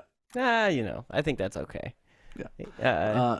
But yeah, Stevie Ray says there's no rules, no regulations. In this country, hick town gonna get heat. Nothing to do but to do it. Yeah, it was weird because I know Texas Tornado means basically no rules, right? Yeah, it's all 4 guys in the ring at the same time. It just sounded weird because the guy was like, was it Mike Tenay? Yeah. He's like, Texas Tornado rules. That's right, no rules. And then Booker T, not to be outdone by Stevie Ray, says this town is going to get obliterated. And Sherry tries to, at the end, cut a promo, and Tenay just takes the mic away from her while she's trying to finish her promo to throw it back to the ring. Yeah, men talk last. Men talk last. That's why. Yeah. Remember your place. Know sister. Your role, sister. Yeah. Yet another video package. This one for Sting versus Big Bubba Rogers. At least this one has a little bit of context where it's like apparently Sting and the Guardian Angel were having some beef. And then Guardian Angel blamed Sting for him losing a match. So then he turned on Sting and then was like, I'm actually Big Bubba Rogers. And so, it was about the 3rd gimmick change for our friend Ray Traylor since he came back to WCW. Did Sting fall fast? Is that what happened? Yeah, well, he was initially the boss when he came back to WCW. And WWE was like, I don't think so. I don't think you can be the boss. So then they were really towing that line. Yeah. So then he became the Guardian Angel, which I guess there's a group of civilians, got like the anti-Hell's Angels called the Guardian Angels, which started in New York. Like they're like a for good street gang, and this was a big beret wearing time for Ray Traylor. Yeah, I don't like it. And then he just was like, hey, I was Big Bubba Rogers in the NWA before. I'll just be Big Bubba Rogers again. So Sting is also backstage with Mike Tenay, and we got full-on Surfer Sting, baby. His eye makeup, like, they did not leave room for his eyes. They straight up painted his eyelids. It looks weird. Yeah, this one was a weird, like, face painting design. But Sting, not sad yet. Hasn't seen the crow yet. So we get what is called by the announcer a, quote, super contest. Fuck yeah, bro. I don't know what that means, but... That's so Japanese. This is the super contest. So Sting dominates early to the point that he knocks Big Bubba out of the ring, and then Big Bubba's hat is in the ring. And Andrew, look, beat me up. Yeah. You know, especially if I hurt you somehow. You know, I'm in the match. That's fine. My hat should be off limits. We're gentlemen, you know? Dude, I will butt stomp the fuck out of your hat. Yeah, he drops a big old leg on Big Bubba's hat because it is truly uncensored. Yeah. Unsanctioned. It's unauthorized Yeah. destroying of that headpiece. Yeah. And he you throws should know it into not to like, bring your hat to Uncensored. he throws it into like the 10th row, and the one guy catches it and hands it to his friend who puts it on and is fucking jacked up that he has Big Bubba Rogers' hat. That's the best thing to ever happen to somebody in Tupelo. It was so sick. I loved how stoked that guy was. He was like, yeah! When he put the hat on. They do an inventive spot here, I thought, where Sting goes for a leapfrog and then accidentally clips his knee against Bubba's head, and then that's the opening for Bubba for the rest of the match, where he works Sting's knee. Yeah, but very clearly holding his hamstring first for like 30 seconds, and he's like, oh shit, it should be the knee, so he moves to the knee. Yeah, hamstring is a little more nuanced of a body part to work in the wrestling match. He's like, oh shit, all of Bubba's knee, leg stuff is the knee. Yeah. He's not going to put me in a Boston Crab. He doesn't know. Yeah. So I always like this move Bubba does where he has Sting on the ropes and he hits the other ropes and then like attacks him with like a leg drop over the rope. And then he hits the rope again and slides under the bottom rope and then punches you in the face. Oh, yeah. Yeah. That always looks sick and like shows I thought he was some going to go for the athleticism. 619. Dude, if Big Bubba Rogers did a 619. Hall of in Fame 1985 immediately. Oh, yeah. This is a 5-star match. Big Tokyo Boss Man's Dome. in the Hall of Fame, right? He's got to be. He is in the Hall of Fame. Yeah. Okay, good. Deservedly so. Yeah, man, that dude could move for his size. Like that, and I'm a big fan of Bubba Rogers. I like his barbecue too. Also, Hall of Fame theme song. He's got the whole package. So, yeah, 100%. Sting hits a sick German suplex on Big Bubba during his comeback that looks like it made Bubba forget math.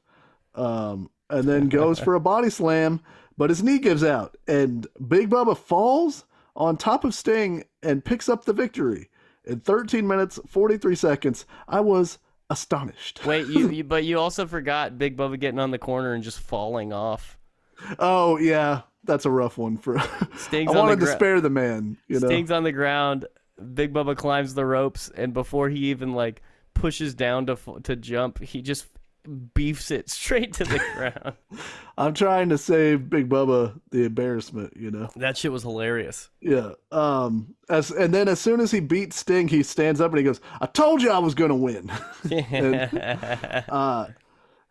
this got 2.5 stars. This is a decent match on this show, which is damning with faint praise. But I like that Sting got beat straight up. Like Bubba worked the leg, and then the leg injury played into the finish, almost like it was pro wrestling.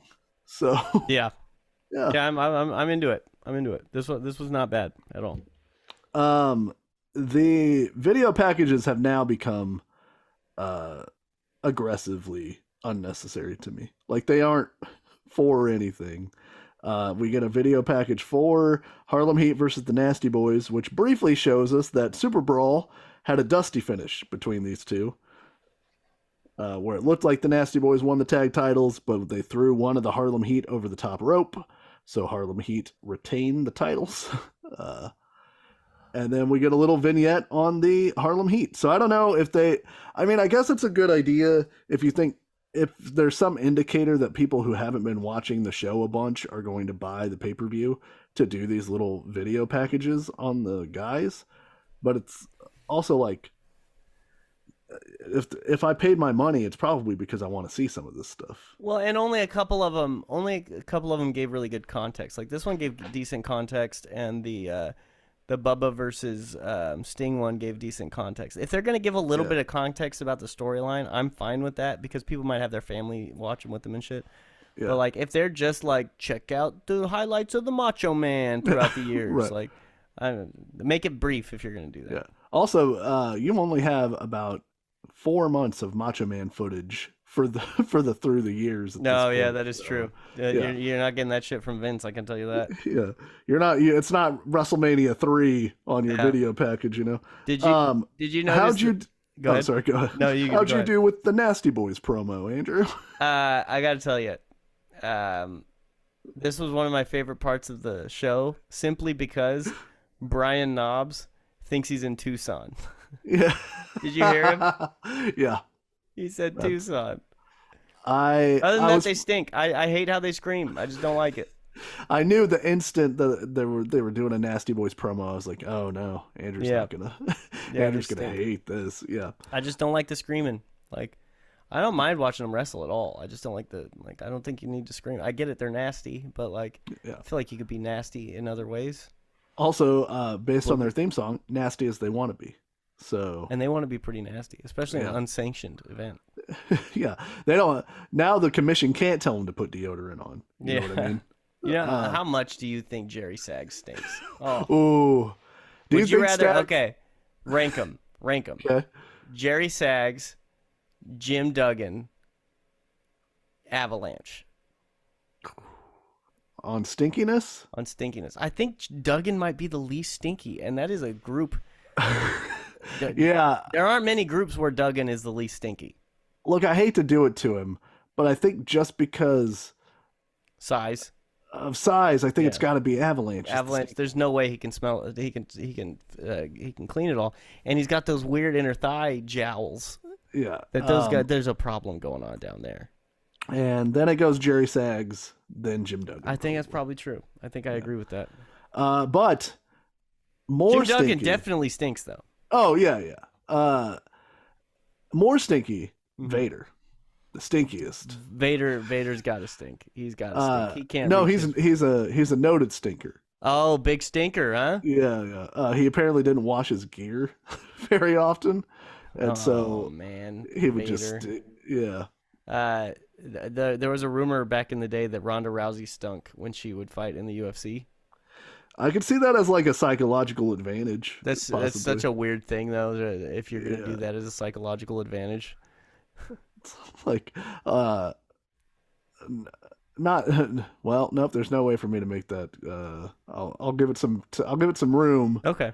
And then I'll talk about it. Okay. I'm gonna talk about my dog, but I don't want to compare Ronda Rousey to being like a dog. You talk about Lucy? Yes, Lucy the dog. I liked Lucy. Well, anytime that let's say her and I had a disagreement where I wanted her to come inside because I had to go somewhere, and she wanted to stay out because she's a dog. If she would run away from me, she would try to find the stinkiest thing that she could find to like roll in, because she was a basset hound, so hounds do everything by scent, and she was imagining that I, a human with eyes, was following her by her smell. So she was trying to cover her scent up, even though I could see her. And so, do you think that really is what it is, or do you think you're putting all this on her? I think that's what it is. I mean, aside the I'm not saying you're wrong. Only other option I could think of is she was an asshole and was like, "Oh yeah, well I'm just gonna stink," and then you won't want to pick me up. Rubbing herself in mud like you're the predator. Yeah, no, she like went and like rolled in like manure. That would like because I lived in the country, and then I had to be like, God damn it, dude! Like, you want to bring me inside now? Yeah, and I was like, I have to go to work, and now you stink, and that's like, that's on you. You did that to yourself. So, maybe it did work. It was a psychological advantage. Yeah. Rest in peace, Lucy. We miss you. Yeah. Big shouts. So the Sister Sherry comes out by herself without the Harlem Heat. And then the Nasty Boys come out rapping their own theme song, like the Jerky Boys of old. They're nasty. Yeah. They should have done a thing called the Dynasty. Yeah. Well, wait. Dynasty or Die Dynasty? DY. So like they were like, maybe it was like they were collecting belts, or they were like when they won the titles, they should have been like, this is going to be a dynasty, and then or they should have formed they should have formed a stable with the Public Enemy, obviously. Ugh. The four of them together, unstoppable. The Andrew hates them. Yeah. Also, even though you did say their names, just for the sake of the game, who are the Nasty Boys, Andrew? That is Rocco Rock. No, I'm just kidding. That is Brian Knobs and Jerry Sags. Yep. So what did you think of this match? You know what I mean? Right. I thought, so what happened was Sherry comes out without the Harlem Heat. Nasty Boys come out. they're like, where the fuck is the Harlem Heat? And the Harlem Heat come from behind them and beat the shit out of them to start the match. At first, I thought it's odd that the champions are coming out first. Right. And then I was like, oh, they had to do that because Harlem Heat's going to have their asses whooped in the back right now. And that was the only way that they could get Sherry to the ring. But then Harlem Heat shows up from behind, so it doesn't make any sense. I don't understand why the champions were announced first in this scenario.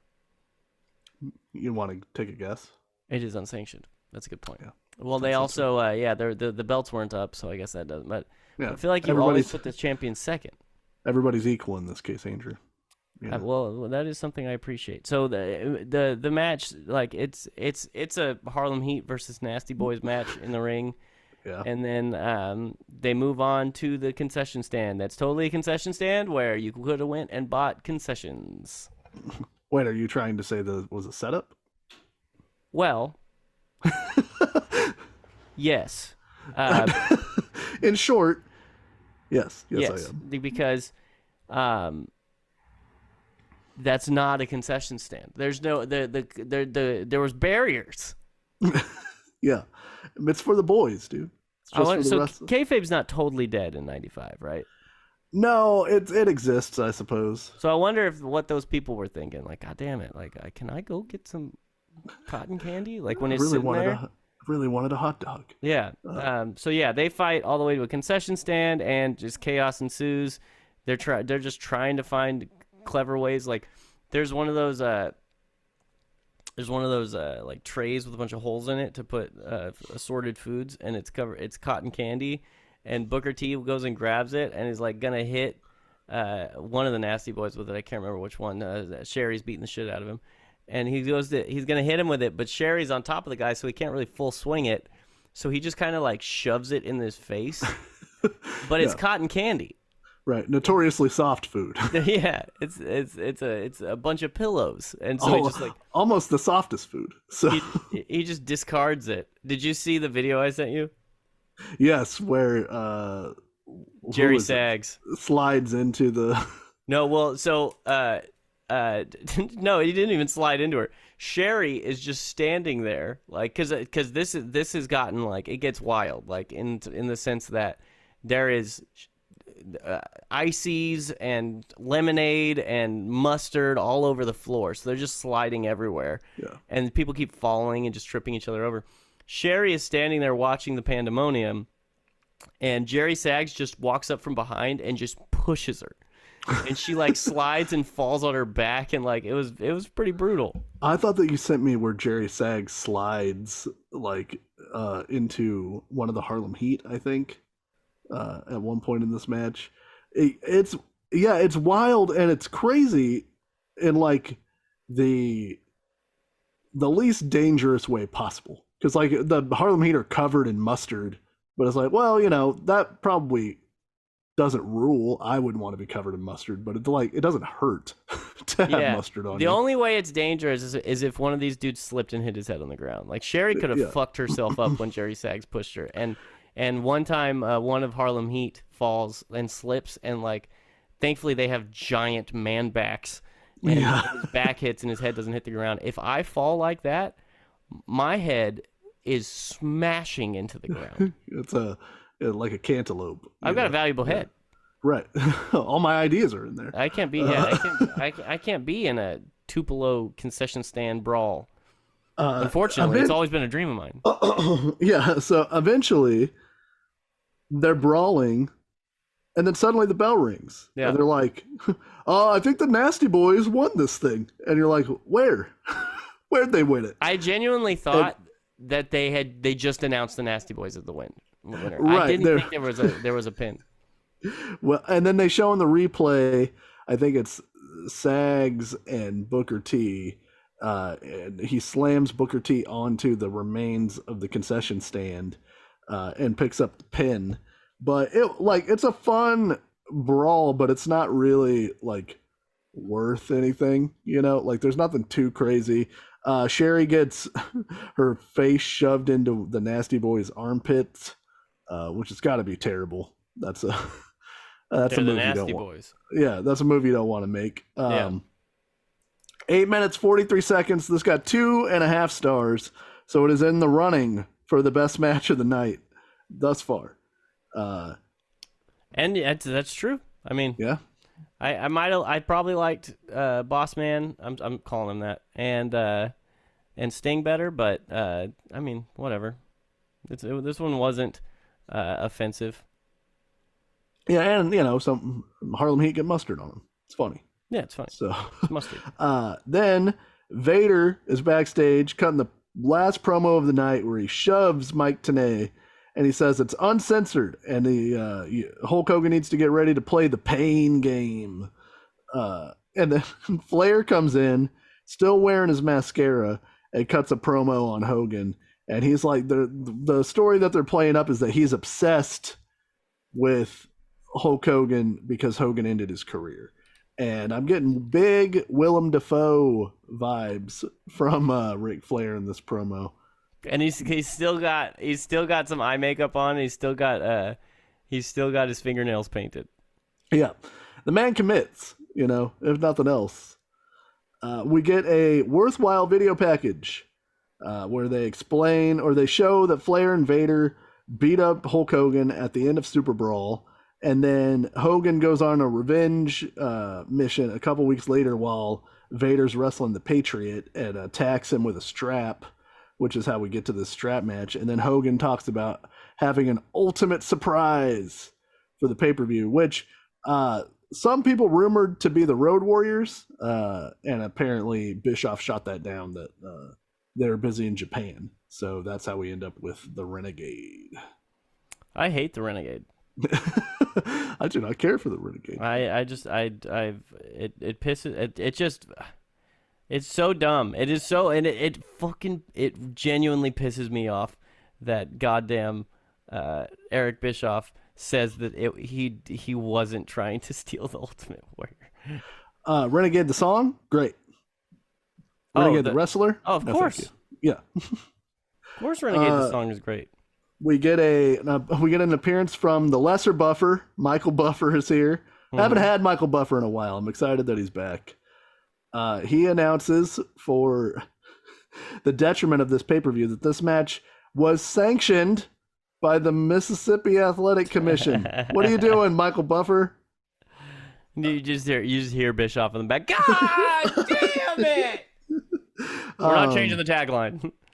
He also calls Hulk Hogan the King of Hulkmania, which is classic Dude, Buffer line. His Hulk Hogan announcement is still going. Yeah, he's one of the biggest stars of the industry. He's a friend to you and me. Body slammed Andre the Giant to the core of the earth. It's the leader of Hulkmania. Defeated polio. Yeah, Hulk Hogan. If this match is in fact sanctioned by the Mississippi Athletic Commission, then the problem becomes, why is this not for the title? Yes. So old Buffer fucked up. Yeah. And then Flair and Vader try to corner Hogan at the beginning, and Hogan pretends that he's afraid, and then they play the knockoff Ultimate Warrior music for the knockoff Ultimate Warrior to appear. And the Renegade runs down in a red and yellow singlet with his hair like Barbra Streisand circa 1978. And him and Flair spend the whole match essentially trying to outmaneuver each other. And the strap match starts while they're on the Renegade and Flair in the aisleway. Excellent. That's since I paid to see Hulk Hogan versus Vader in a strap match, I'm real glad I don't get to watch Vader versus Hogan. It's just, I hate the Renegade. I can't say it enough. I hate him. Yeah, he's the worst. He stinks. So this match might hold the record for the fastest Vader has taken his mask off within a match. Yeah, it accidentally came off, though. The strap took it off, and then Hulk pulled it off and threw it in the middle of the ring. So yeah. So I wonder if Vader was like, man, they're going to see my face. I think I suggested a while back that Vader should have wrestled without a mask for a while. I think I'm wrong. well, he always has that mask, but then like halfway through most of his big matches, it comes off anyway. It's probably hard to keep on. It's just straps. It's S&M shit. So Vader hits a Vader bomb, and he's whipping Hogan. And they've had a show-long storyline where it's like, Jimmy Hart isn't around. What happened to Jimmy Hart? Someone, please, tell me. Where is Jimmy Hart? Wonder if he's going to show up. Yeah, well, luckily, he does. He appears out of nowhere, and he's got, like, shitty tape on his wrist, like he was tied up backstage. This match is mostly just brawling around the ringside, and then there's a couple of cool things, like Hogan takes the strap and then pulls Vader into the ring post a few times, and Vader's he's trying here, and Hogan's being pretty generous, letting Vader beat him up, because Hogan doesn't like there were rumors that Hogan didn't like working with Vader because Vader was notoriously stiff as a wrestler. Who liked working with Vader? It seems like Jim Cornette liked working with Vader, but he never had to get his ass whooped by Vader, it seems. Mick Foley enjoyed working with Vader. Yeah, but he's a fucking glutton for punishment. Sure. I'd like to see Vader versus Samoa Joe. Oh, yeah. That would have been a good one. Yeah, the beat your ass versus the beat your ass, Yeah. So in this strap match is you have to get your opponent down and touch all four corners of the ring while that guy is knocked down. I got a couple of issues with this. Sure. The first issue is you can't have a no rules strap match because these dudes end up just whipping each other's asses with this strap for most of this match when the whole ring is just surrounded by better things to hit somebody with, right? So that automatically is like, that's the tough thing about these no rules matches is they all end up with some shit. Like you have to, these guys are focusing on this strap because I know you need the strap, whatever. Hold the strap in your hand while you hit somebody in the head with a post or a chair. Yeah. And then go get a rock. You can't get away. Exactly. Also, the strap is so long that you can probably wrap it around the guy's wrist and just keep the guy in the center of the ring and go touch all four corners. There's a part where Hulk is trying to touch all four corners with Vader wrapped up in the strap, but the first thing he does is roll up the strap in his arm like 50 times until the strap's like 2.5 feet long. It's like, dude, you're making your job so much harder, bro. Yeah. Anyway, That's I don't like strap matches. It's also a failure of some WCW concepts because there are good strap matches, but the strap has to be shorter and there's more tension in the when you go around the posts and all that stuff. Vader goes to the top rope after Flair interferes to do some kind of move, but then he just kind of bails on it and just does a front flip off the second rope that he misses, and it's like that is entirely not a move that Vader does. So I don't know. He lands on a wooden chair. I think because when Flair was setting up that chair, he kept yelling "splash, splash." Yeah. And I don't know if Vader wanted to splash a wooden chair. That makes a lot of sense. He probably wanted to take it more to his back than to his front, so Right. that's why he did the front flip and landed on his back. That's what I was guessing. Speaking of Flair, he hits Hulk Hogan with the balsa wood chair and it splinters everywhere. But of course, Hogan no-sells it, and in a match not featuring Ric Flair, Ric Flair still gets his ass whipped by Hulk Hogan, eats a big boot, and then while Vader's on the floor, Hogan attaches the strap to Ric Flair and touches all four corners to win? They rang the bell, Dusty. I don't understand this. Like, they rang. I was like, oh, he's just proving a point. Like, he's getting a win, basically getting a win over Flair, but it's like he still has to do the thing to Vader. He's just, he's going to get them both. But they rang the bell. And then, if you didn't think that they rang the bell on purpose the first time, a couple seconds later, they continue to ring the bell. Like, hey, guys, no, seriously, this match is over. We're getting close to the pay-per-view window. Yeah. I I don't understand. Unless it was like Vader refused to lose or something, which is not anything I ever heard. It just sounds like classic WCW, and classic Hogan. Flair's face. That's part of his contract, writer. Flair's face has to end up in the doo doo. Yeah. Where's the splat, brother? Yeah. So earlier in the match, a masked man had come out and attacked the Renegade and taken him out. And so now Hogan is in the ring by himself, and then Renegade gets back in the ring, and it's Vader and Flair and the Renegade and Hogan, and then the masked man runs back out, runs to Vader and Flair's side, and then starts attacking him with the chair, but they cut away from the reveal of the attack to Arn Anderson, the hardest working man in this show, with his hands tied in front of him and his feet tied together, and he's hopping out in these tiny little hops. Yeah. He's got a gag too. Yeah, and he's like trying to wave down Flair to let him know. And That's then it's not me, cocksucker. Yeah, it's revealed that it's Randy Savage, and Savage teams up with Hogan and Renegade, and they beat the shit out of the heels, and then they celebrate in the ring while the heels seethe on the floor. That is the end of Uncensored 95. Yes. Andrew,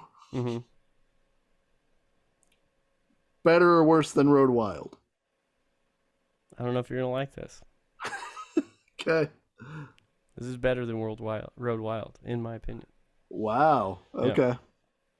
Less stinky than Road Wild. Can I ask you a question? Sure. Was Steve Mongo McMichael on this show? He was not, no. Yeah. Oh, I rest my case. No, I just felt like even the it wasn't as boring as some of those NWO shows.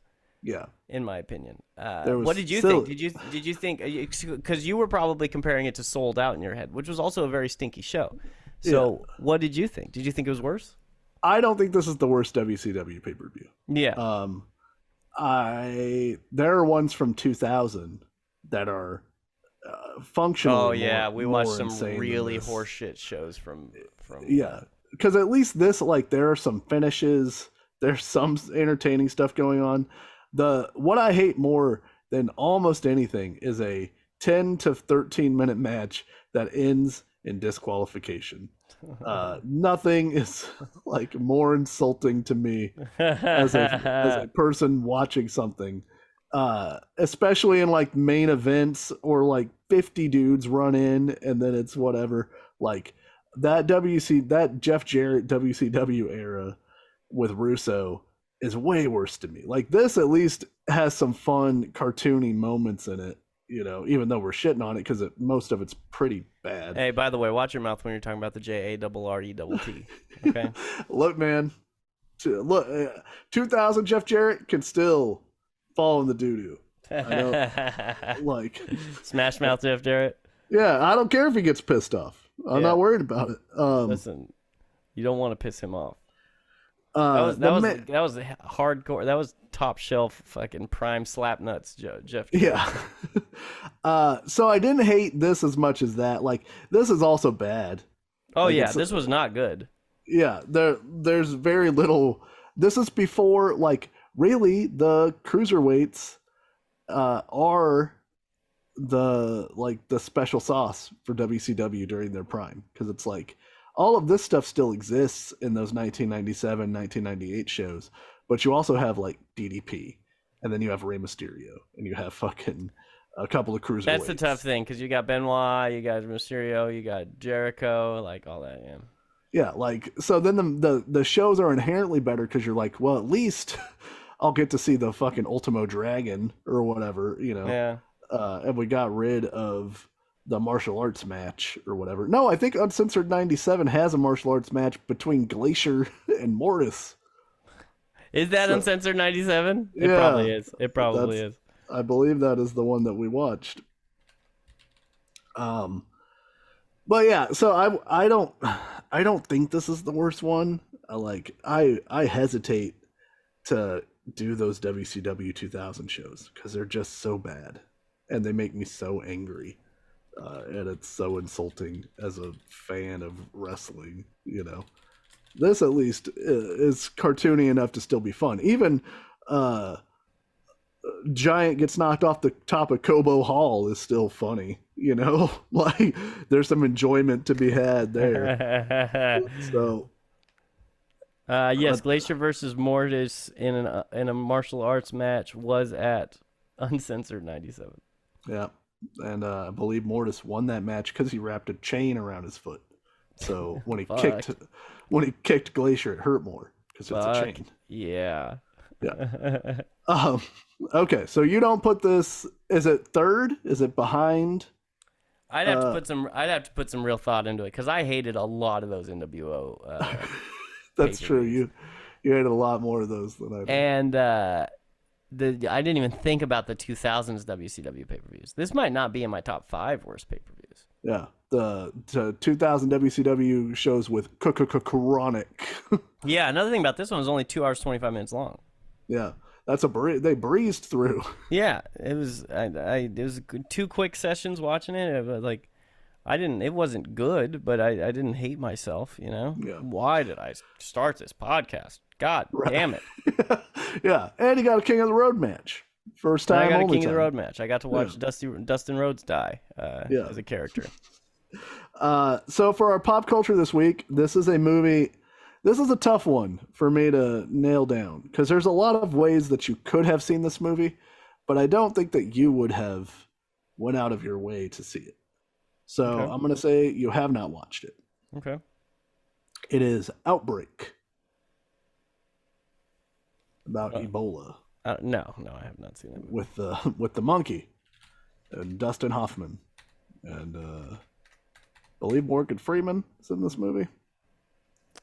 Yeah, I don't know. I've not seen that movie at all. No way. Yeah, it's based on a book called The Hot Zone about an outbreak of Ebola in the United States. I watched it in a science class when I was in like 9th grade, and it terrified me. So I've been scared of Ebola ever since. Turns out it's real hard to get Ebola. So that's good. You know, that's a plus for us. Ebola has killed so many freaking people. It has like an 89% kill rate or something like that. It doesn't, you know, it kills inefficiently because it kills the host too fast to really spread. I found out rabies, you're basically dead once you start showing rabies symptoms. Yeah, I learned that because when I lived in the country, my neighbor thought that Lucy had killed a skunk, maybe, and skunks are notorious like rabies carriers. And I didn't have money to go get her rabies shot, and if you do it after your dog kills an animal, then they have to quarantine your dog for so long to make sure that they don't have rabies or whatever. Yeah, go ahead, sorry. Well, so I was like, oh, you know, like, that's not a big deal. And then I Googled rabies, and I was like, oh shit, you like straight up die terribly. There's one symptom of it is you're afraid of water. Yeah, that's why dogs like foam at the mouth, because they're thirsty but they don't drink water. Because it literally terrifies you to see water. Yeah. What a weird disease, man. Apparently, though, if you get like bit by something that has rabies, as long as you do the medical protocol before you start showing symptoms, like if you catch it, if you like go straight to the hospital and take the medical protocol, you're probably going to be completely fine, or almost definitely. I think it might be like 100% of the time. Yeah, you have to get shots in your stomach, which apparently hurt like shit. Oh, God damn it. Yeah, it's so my strategy was I just like tied Lucy to like a tree for like a week and a half, and I would go like feed her and give her water and check the water bowl and be like, okay, you know, she seems pretty cool. And it turned out fine. So I could never tell if she actually killed the skunk or not. There just happened to be a dead skunk and dogs, and you know, trying to put 2 and 2 together there. Yeah. But yeah, Ebola sucks, but its movie it cost $50 million to make. It made $189 million. and That's was that number one for 3 weeks. That's that Morgan Freeman money, dog. Yeah. But check this out. So March 19th is the week we're looking at. A lot of movies that were important to both of us as we grew up as children. So February 12th, the number one movie was Billy Madison. Fuck yeah, dude. Okay. Doyle rules, dude. Yep. Then the Brady Bunch movie. Yeah, I watched that. I don't remember anything about them. But the big one, actually, two big ones. March 5th, Man of the House. Jonathan Taylor Thomas. Okay. Chevy Chase. Yeah. And then dethroning Outbreak. Tommy Boy. Oh man. Hell yeah, dude. That guy in a little coat and shit, bro. I don't even know if that one's in Tommy Boy. I never know like what jokes are in Tommy Boy, what jokes are in Black Sheep. Fat guy in a little coat is Tommy Boy. What you do is in Tommy Boy. Black Sheep has I fell down the hill. Yeah, and when he looks up at the hill and he goes, "What in the hell was that all about?" After he falls out, and he's talking on the cell phone and hits his head on a branch. Yep, and then that's the one with Gary Busey, where he go down to your mama's house, start a small fire in her panties. Yeah, and then after they're done fighting, he goes, "You boys like kung fu movies? I got them all on Laserdisc." Then Tommy Boy, Bad Boys, with Will Smith and Martin Lawrence, and While You Were Sleeping are all out at this time. I don't think I've seen While You Were Sleeping. Yeah, that's the Sandy Bullock movie about the guy in the train. Oh yeah, we've talked about that episode a bunch of times. Yeah, I've seen that. So, there's a lot of good stuff. Yeah, it's a good year. I think 1994 was Dumb and Dumber, right? Yeah, 94 is Dumb and Dumber. So for the year, I'm going to say that you have seen 4 of these movies. Out of how many? 10? Out of 10. Okay. Yeah. So number 1, speaking of Val Kilmer, Batman Forever. Oh yeah, I've seen that one. Yeah, with Jim Carrey as the Riddler and shit. Mm-hmm. Yeah. What's his name? Hold on, let me think of it. It is what the fuck is his name? It is it's stupid. Go ahead, tell me what it is. Edward Enigma. Yeah, that's what it is. Number 2, Apollo 13. Oh shit. Okay. Yeah, that's a good one. Seen Apollo 13, I'm sure. Number 3, Toy Story. Never seen it. Never seen it. You never seen Toy Story? I'm just kidding. Yeah, I've seen that. Yeah, it's gonna be about a million times. You fucking lie, bro. Yeah, about a million times. We have to save Andy. So I've seen the first 3, and you think I've only seen 4? No, I think you've seen 5. Oh no, actually, 6. I think you've seen the top 6 movies of 1995, and then you fall off a fucking cliff. Okay. So, number 4, Pocahontas. Oh yeah. Number 5, it's a sequel to a movie that's probably a masterpiece, and I would say the sequel equally a masterpiece. Mighty Ducks Part 2? Ventura, When Nature Calls. Yeah. I've seen that one. That's it's warm in these rhinos, you know what I mean? I haven't seen that one enough times. I got to see it again. I haven't seen it in a long time. That one makes me laugh. That's the one that I've seen the more times, because for some reason that one was less objectionable to Kathy growing up than the original Ace Ventura. So, she's more down with racism than transgenders. Yeah. Number 6, Casper. Oh yeah. Can I keep you? Yeah. So that's God it. Damn it! God damn it, David Sawa. You've got 6. I say you strike out for the rest of the. Okay. Number 7 is Die Hard with a Vengeance. No, I haven't seen that. Yeah. Yep. Number 8 is Crimson Tide. I don't know. I don't think I've seen that. It's got submarine in it. I don't think you've seen a submarine movie.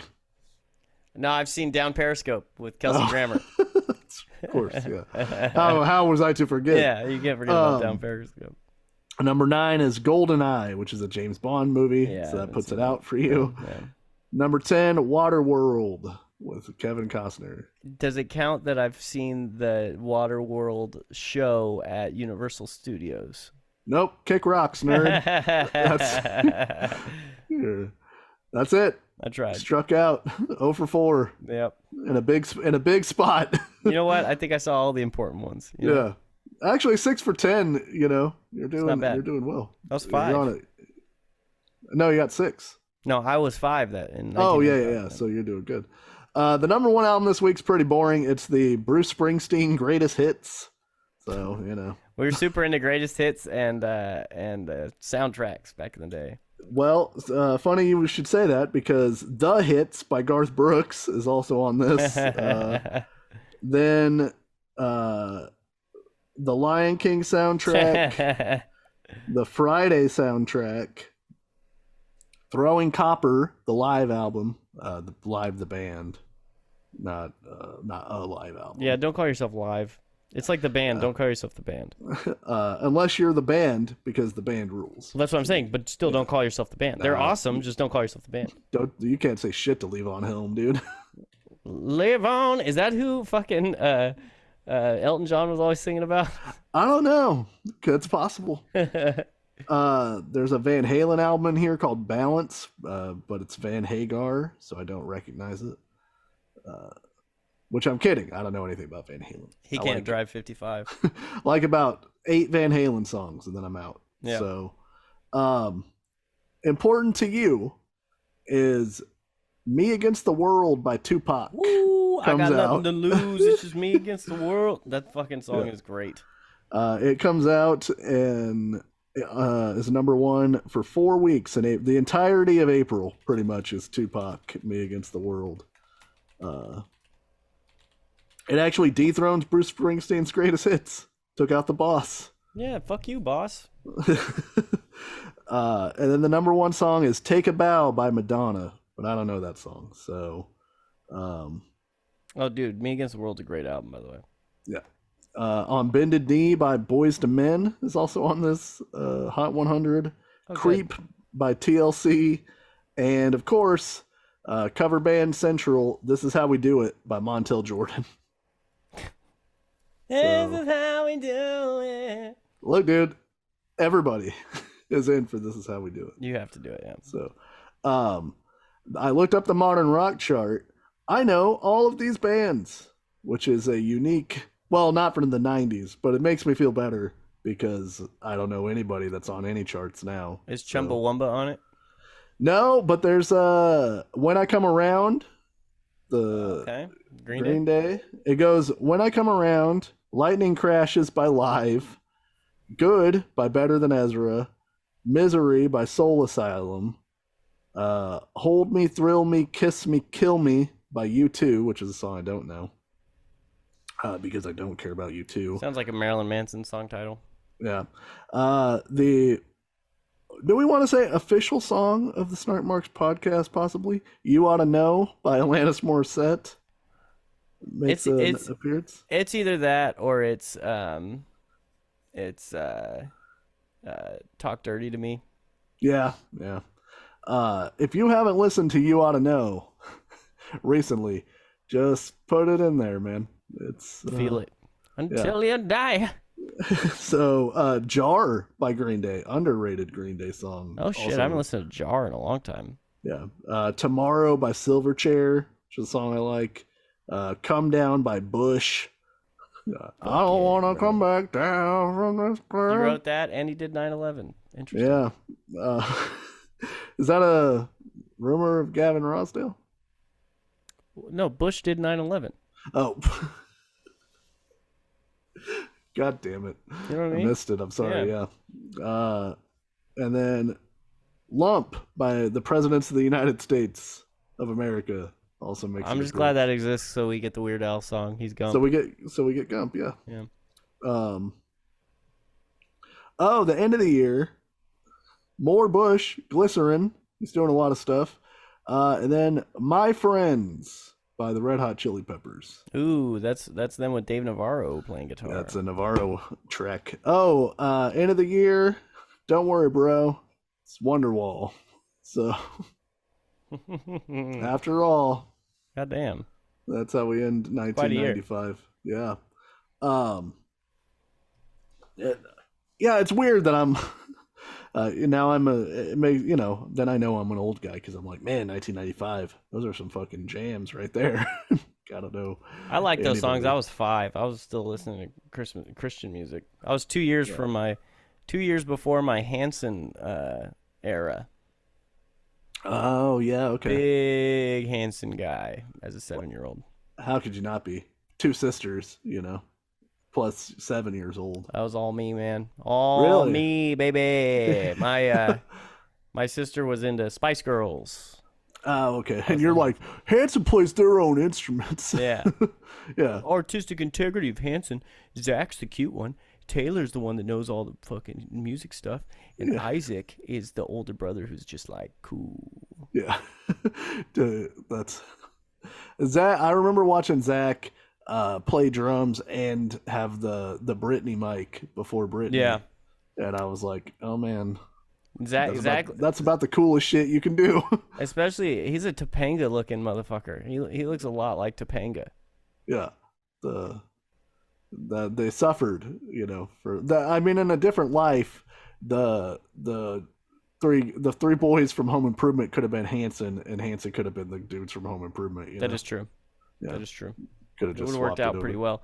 But Zach would have had to be Jonathan Taylor Thomas, obviously. Right. As the star of the program. Taylor is Mark, I think, and then Isaac is what's the Randy? No, not Randy. Jonathan Taylor Thomas is Randy, right? What's the guy that hurt his knee? Brad. Yeah. Isaac is Brad. I just had to think of 90s boy names. Yeah, like, Cody. Nope. But they had a friend. Yeah. But they had a friend named Cody. Well, because didn't one of the Hanson guys have the Bart Simpson middle part haircut going too? Isaac did sometimes, I think. I can't remember. Yeah. So he's got to have that Zachary Ty Bryan situation going on. Yeah. So join us next week for more Home Improvement or Hanson talk. Yeah. On our new podcast. We promise.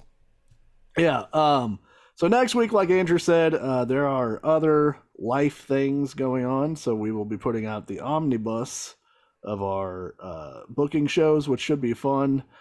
Catch you up for the next time that I get to take the controls for crippled Bret Hart and crippled Steve Austin. Tit for tat, And then I think that I have plotted properly so I can get us to Frogtown, Andrew. I'm excited, man. Yeah, I think I can. We've rerouted, we've packed provisions like the Oregon Trail, and we're gonna make it to Frogtown. I just hope I don't get warts. Yeah, I don't want to die of dysentery on the way. So, like Andrew said, all the socials are at the top. Thank you for listening. Thank you for everybody who's interacted on YouTube. Thanks for watching them on YouTube, which is super dope. And we'll be back next week with the omnibus of Snart Marks booking, because kayfabe is dead, but we're alive and getting married at the Snart Marks podcast. Bye, everybody. To each other.